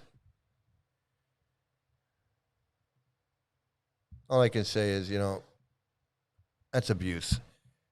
That's abuse. This man has he's had some strokes and he's got some serious medical conditions. The guy should be like the guy needs to be like in a convalescent home with like therapy. He should be getting therapy to learn how to use his muscles again, how to talk again, how to walk, whatever it is. This is not a joke, man. This guy's had like a serious stroke. He's lost like half the muscles in his face don't work, which means there's other parts of his body that aren't working as well, and probably parts of his brain that aren't working as well. He really needs like rehabilitation. He needs medical. He needs like, you know, if that was like one of my family members, I'd want him in a nice facility where he's getting good care. Not this.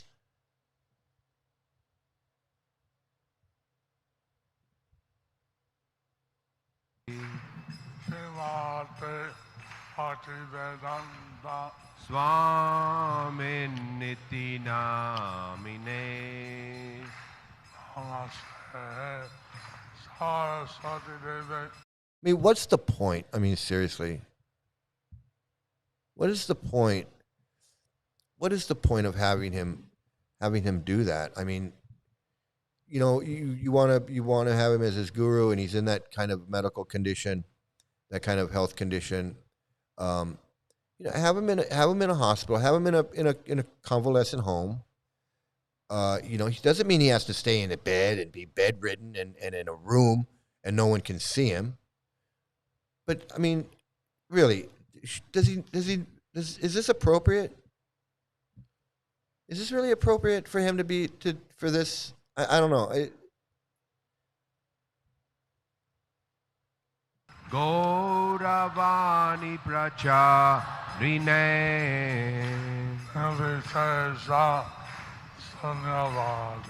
paschatya deshata rine.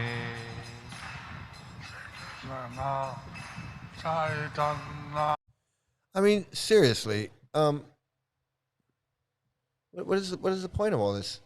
Is he blessing these people in that condition? He's sitting there so he can. Is it strictly so he can bless these people? Is it strictly because he's giving them knowledge or he's giving them something? Is it?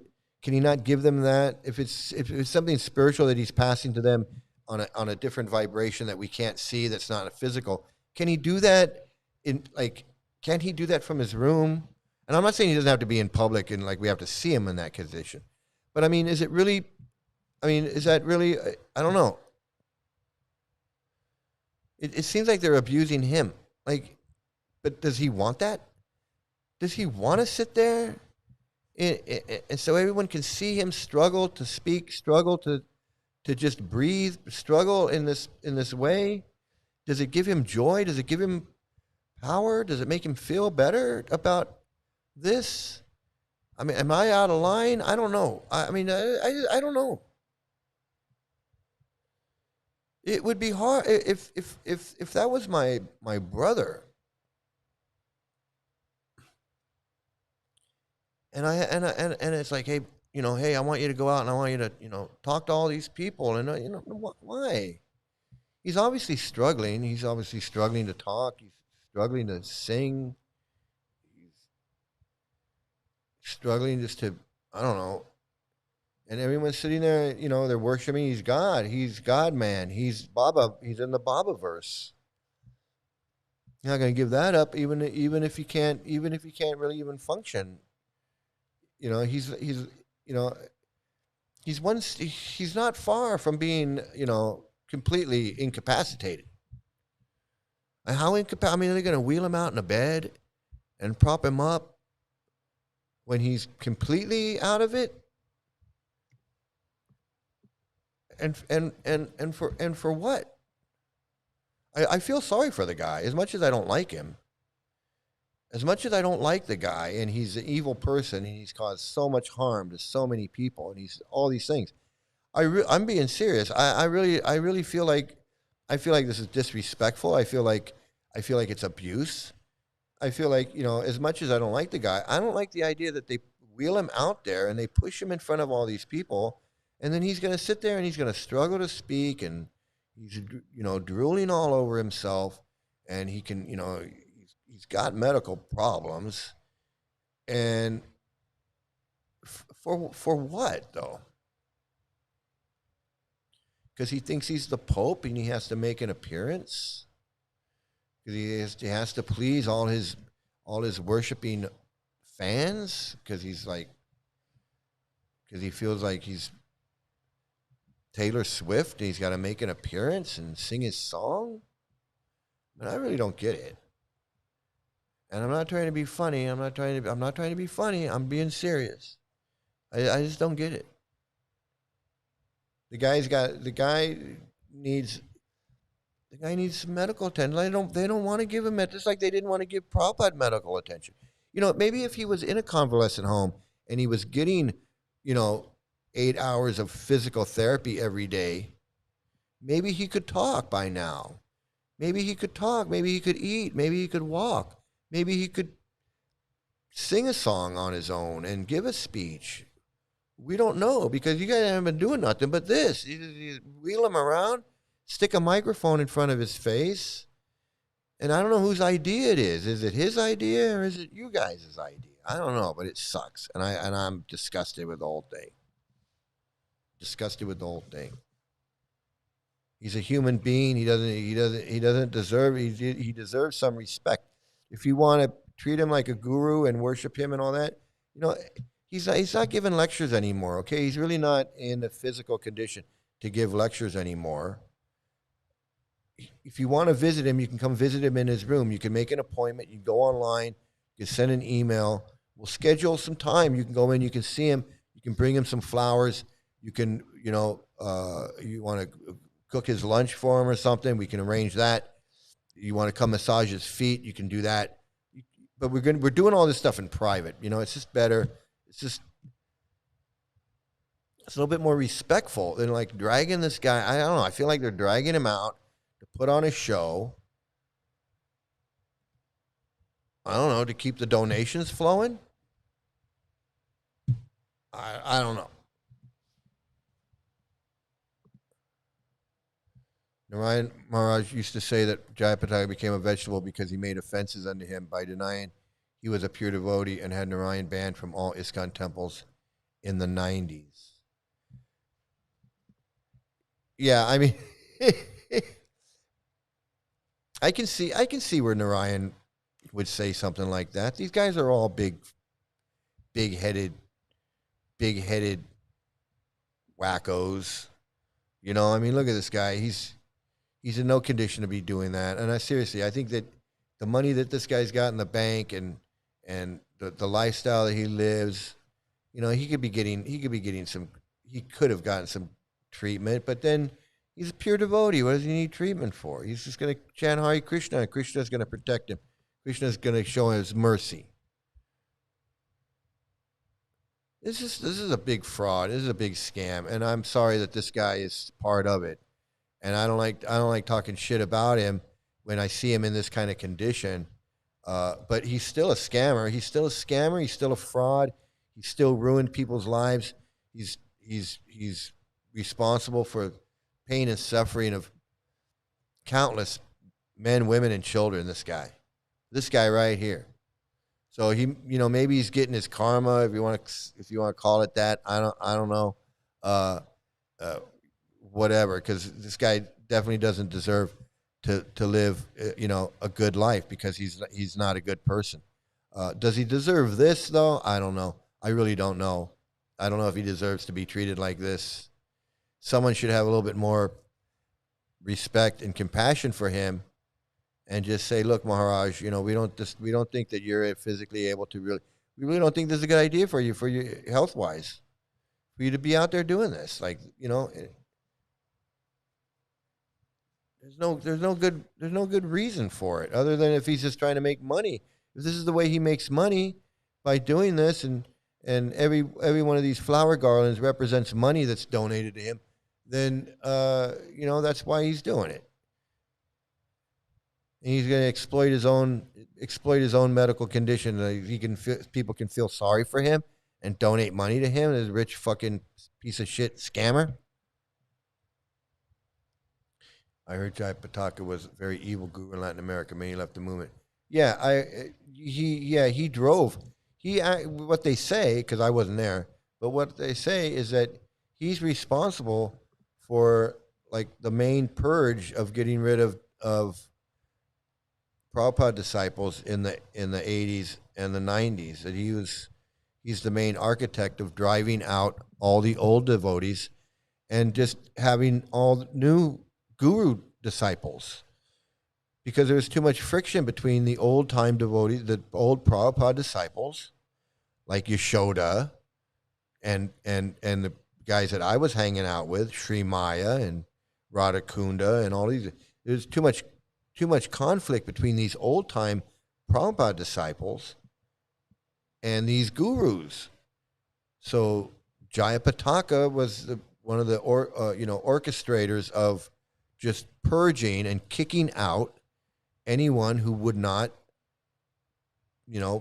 go along with their whole gurus thing, which was a lot of these guys. They weren't going along with it, and he drove a lot of them out. Yeah, these guys, the guys are just because he's in this condition, and I feel sorry for him being in this condition, and I feel sorry that they got him out there with a microphone in his face, and I feel like that's wrong. I feel like that's just me, but I feel like that's wrong. But the guy's still a scumbag. The guy's still a scumbag, fucking piece of shit, as far as I'm concerned. He's just a piece of shit with some medical problems. That's all. That's how I look at it. So that's our wheel of idiot today. The guy doesn't know when to just call it a day, man. Just call it quits. Jayapataka. Just call it quits, man. Just go, hey, look, I've given enough lectures. I've initiated enough people. I've collected enough donations. I've sold enough books. I've washed enough feet. I've done it. I've done enough. What more do you need to do, man? Just go get some medical attention, get some therapy, get use of your face back, and live the rest of your life. And just hang it up, man. Just hang it up.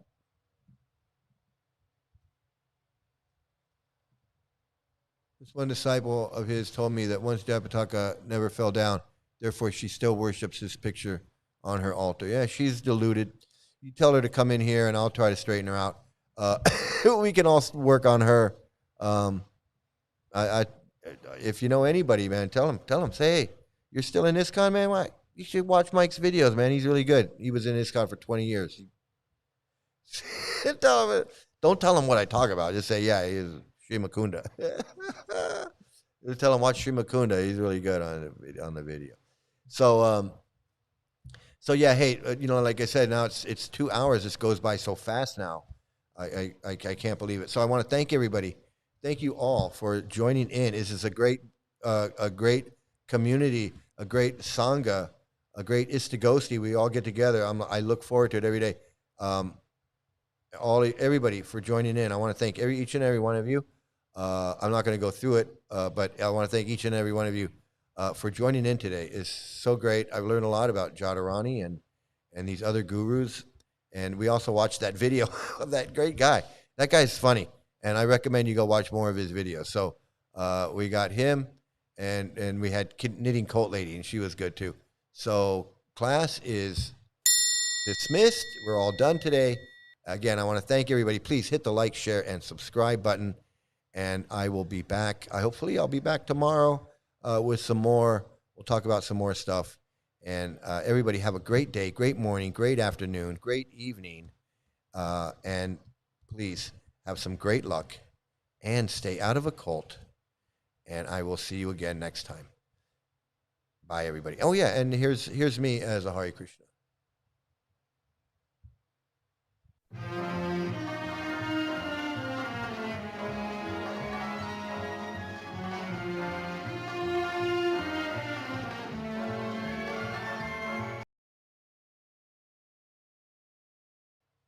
Oh, wait a minute. We got a freak in here. We got a freak in here. I had to hold it off. We got a freak. We have a freak in here. Jay says, "Hey, old man Mike, when the Yamadutas are dragging you to hell, you won't look so smug then. Time is running out before the Yamadutas come for you." So Jay, so you believe in the Yamadutas, huh? Jay believes. So Jay, do you believe? What else do you believe in? You believe in tooth fairies and Santa Claus and Yamadutas, and you believe in the spaceman floating between planets, and you believe in the demon head eating the moon, and you believe that there's an eagle that flies between planets. You believe all that stuff, and you're calling me a crazy old man?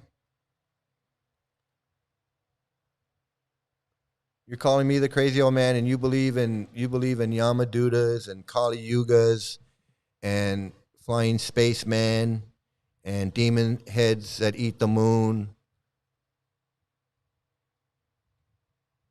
Jay, are you there? Earth to Jay?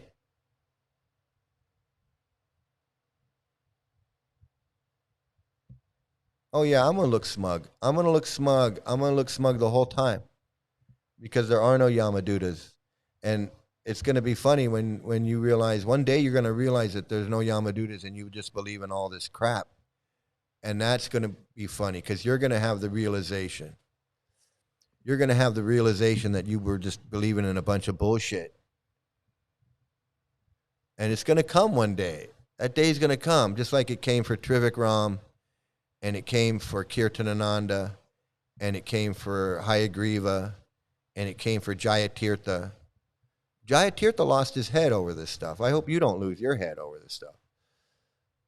But it's going to come one day. One day you're going to wake up and you're going to go, this is all a bunch of bullshit. And I was believing in all this bullshit. Jay doesn't want to hear the truth. Jay doesn't want to stick around and hear the truth. Jay wants to come in here and say something and then bounce out because Jay knows it's all a bunch of bullshit. So let's talk about Yamadutas. Jay, what do you know about the Yamadutas, or did you just read that in a book somewhere? What evidence do you have of Yamadutas? And why would I believe it? Why would I believe your Yamaduta? I mean, I believe in Hercules too. I want to believe in Hercules. I want to believe in Apollo and Zeus. Is that what we're believing in now? I might as well believe in old Mother Goose. Old Mother Hubbard went to the cupboard to get her dog a bone. And when she got there, the cupboard was bare, Jay. The cupboard was bare, and the dog got none. Isn't that a shame? And you know, that story actually teaches you something. That story teaches you to be prepared, because you never know. So keep something in your cupboard, because when your dog's hungry, you might need some food in there. And if you go to the cupboard and you're not prepared, the cupboard might be empty. So you can actually learn something from that story. But when I listen to these stories, these Krishna stories about the demon head eating the moon, there's nothing to learn. You know what I learned? I learned that your guru, Prabhupada, is a piece of shit. He was 22 years old when he had sex with an 11-year-old girl. Why are you listening to him and talking about Yamadutas? What the fuck's he know? Do you want to get deprogrammed or not? What's going on, Jay? Where'd you go?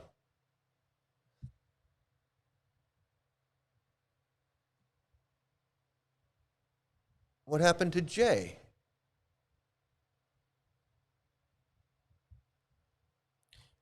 Do not follow Iskon Yamadutas. Follow Shri Makunda Jagat Mahaguru, and he will deprogram you from your blind faith and your brainwashing deprogramming.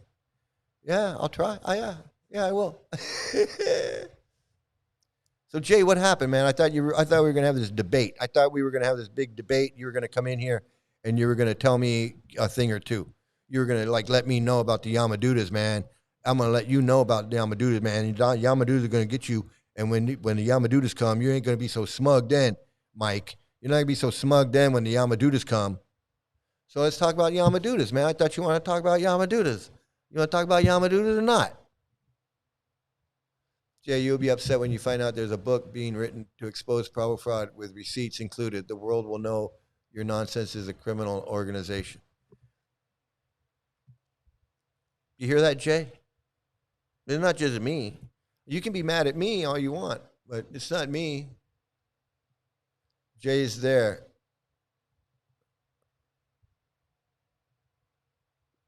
Now, he doesn't have any arguments. All he can say is the Yamadutas are gonna come and get you. Well, what kind of argument is that?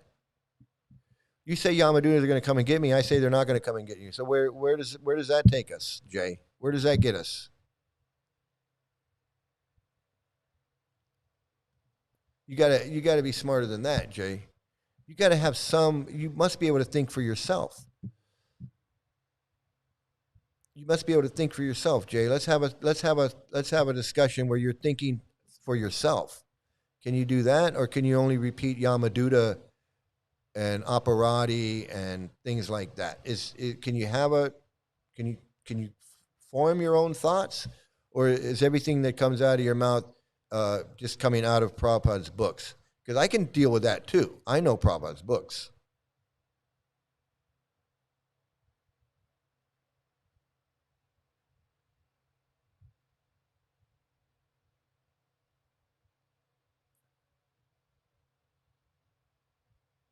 I know, we actually care about Jay. People in ISKCON don't give a fuck about him. They wouldn't care. If Jay stopped going to the temple, they wouldn't give a shit. They wouldn't care about him. They wouldn't care.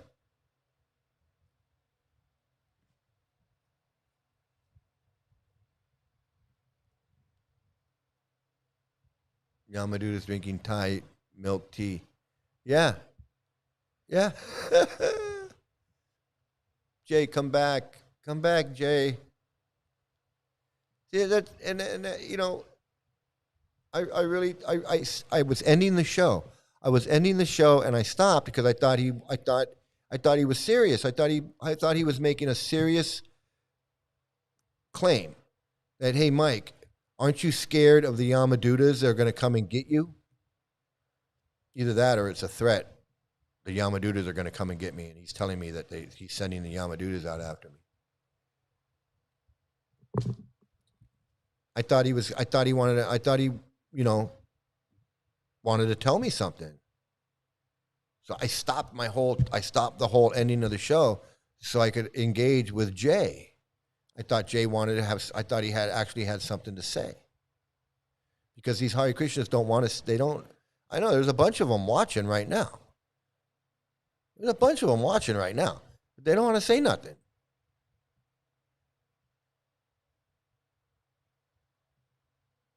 Fake human, delicious, yeah.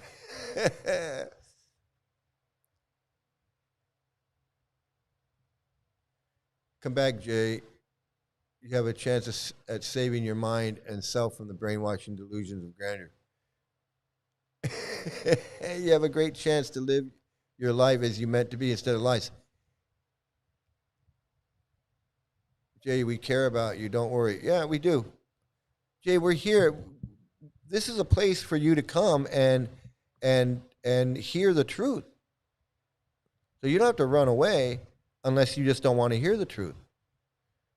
And you can sit here and you can you can hear this stuff, but this is really what you need to hear. Jay, you will be reported to the FBI if you come back with your death threats.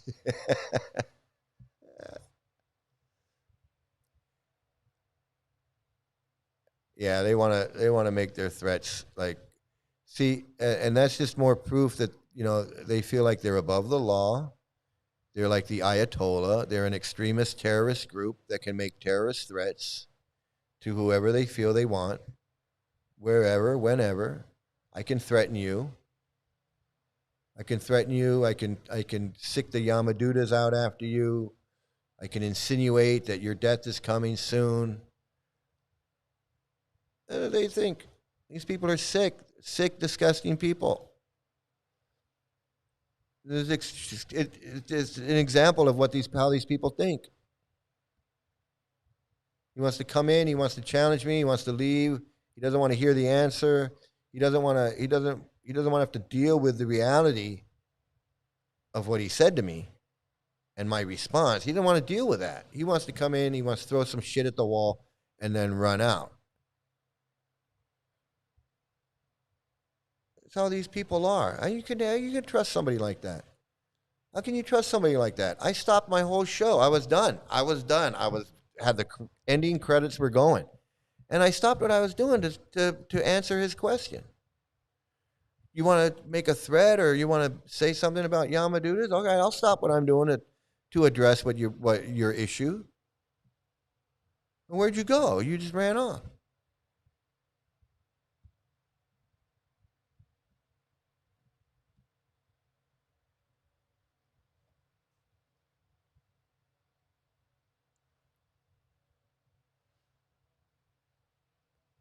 Yeah, you have to take their threats seriously because they are crazy, and you don't know if they're crazy or not.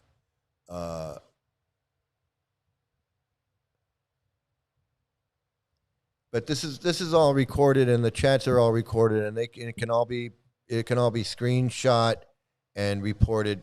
So I'm not worried about anything like that. But I'm glad it does give you. It gives everybody who's watching, all the Hare Krishnas out there that are watching.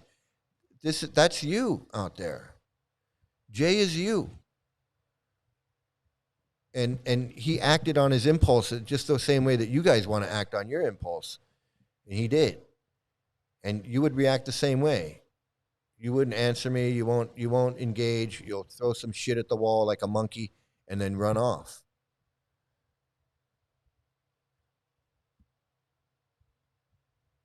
Like there's like at least 10 of you in there. There's at least 10 of you Hare Krishnas and you're watching right now. And you could be commenting and you could be addressing this exact same thing that Jay said. Because I know you all feel the same way Jay does. You could all be addressing the same thing that Jay said. Jay, why isn't Jay talking then? Jay could be talking.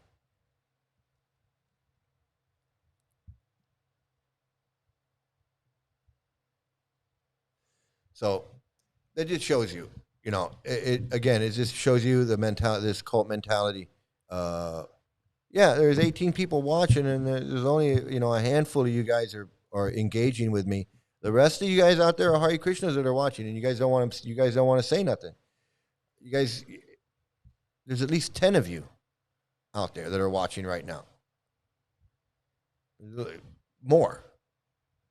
There's probably like 15 of you. There's like 15 of you watching right now, and we could be talking about Yamadutas.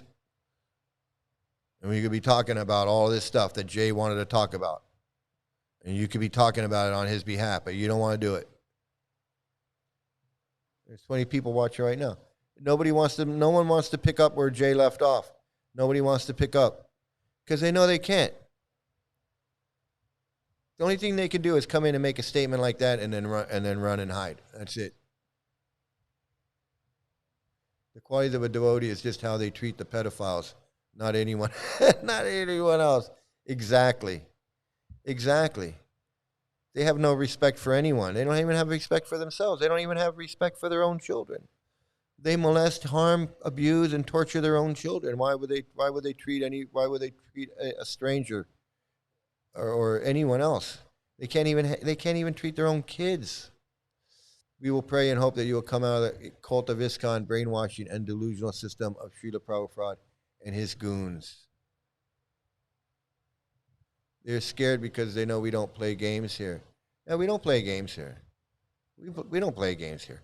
I've been through threats and shit before. I've been through all that before. So,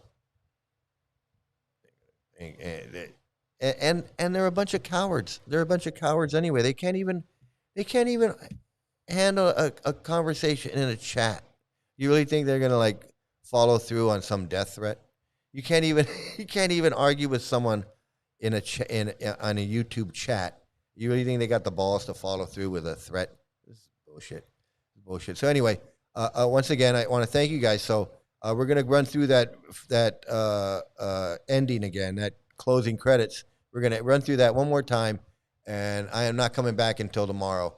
So thanks everybody. Thanks for sticking it out and for dealing with this Jay character. I'm sure he'll be back. We'll see him again one day. So everybody, thanks everybody. See you next time.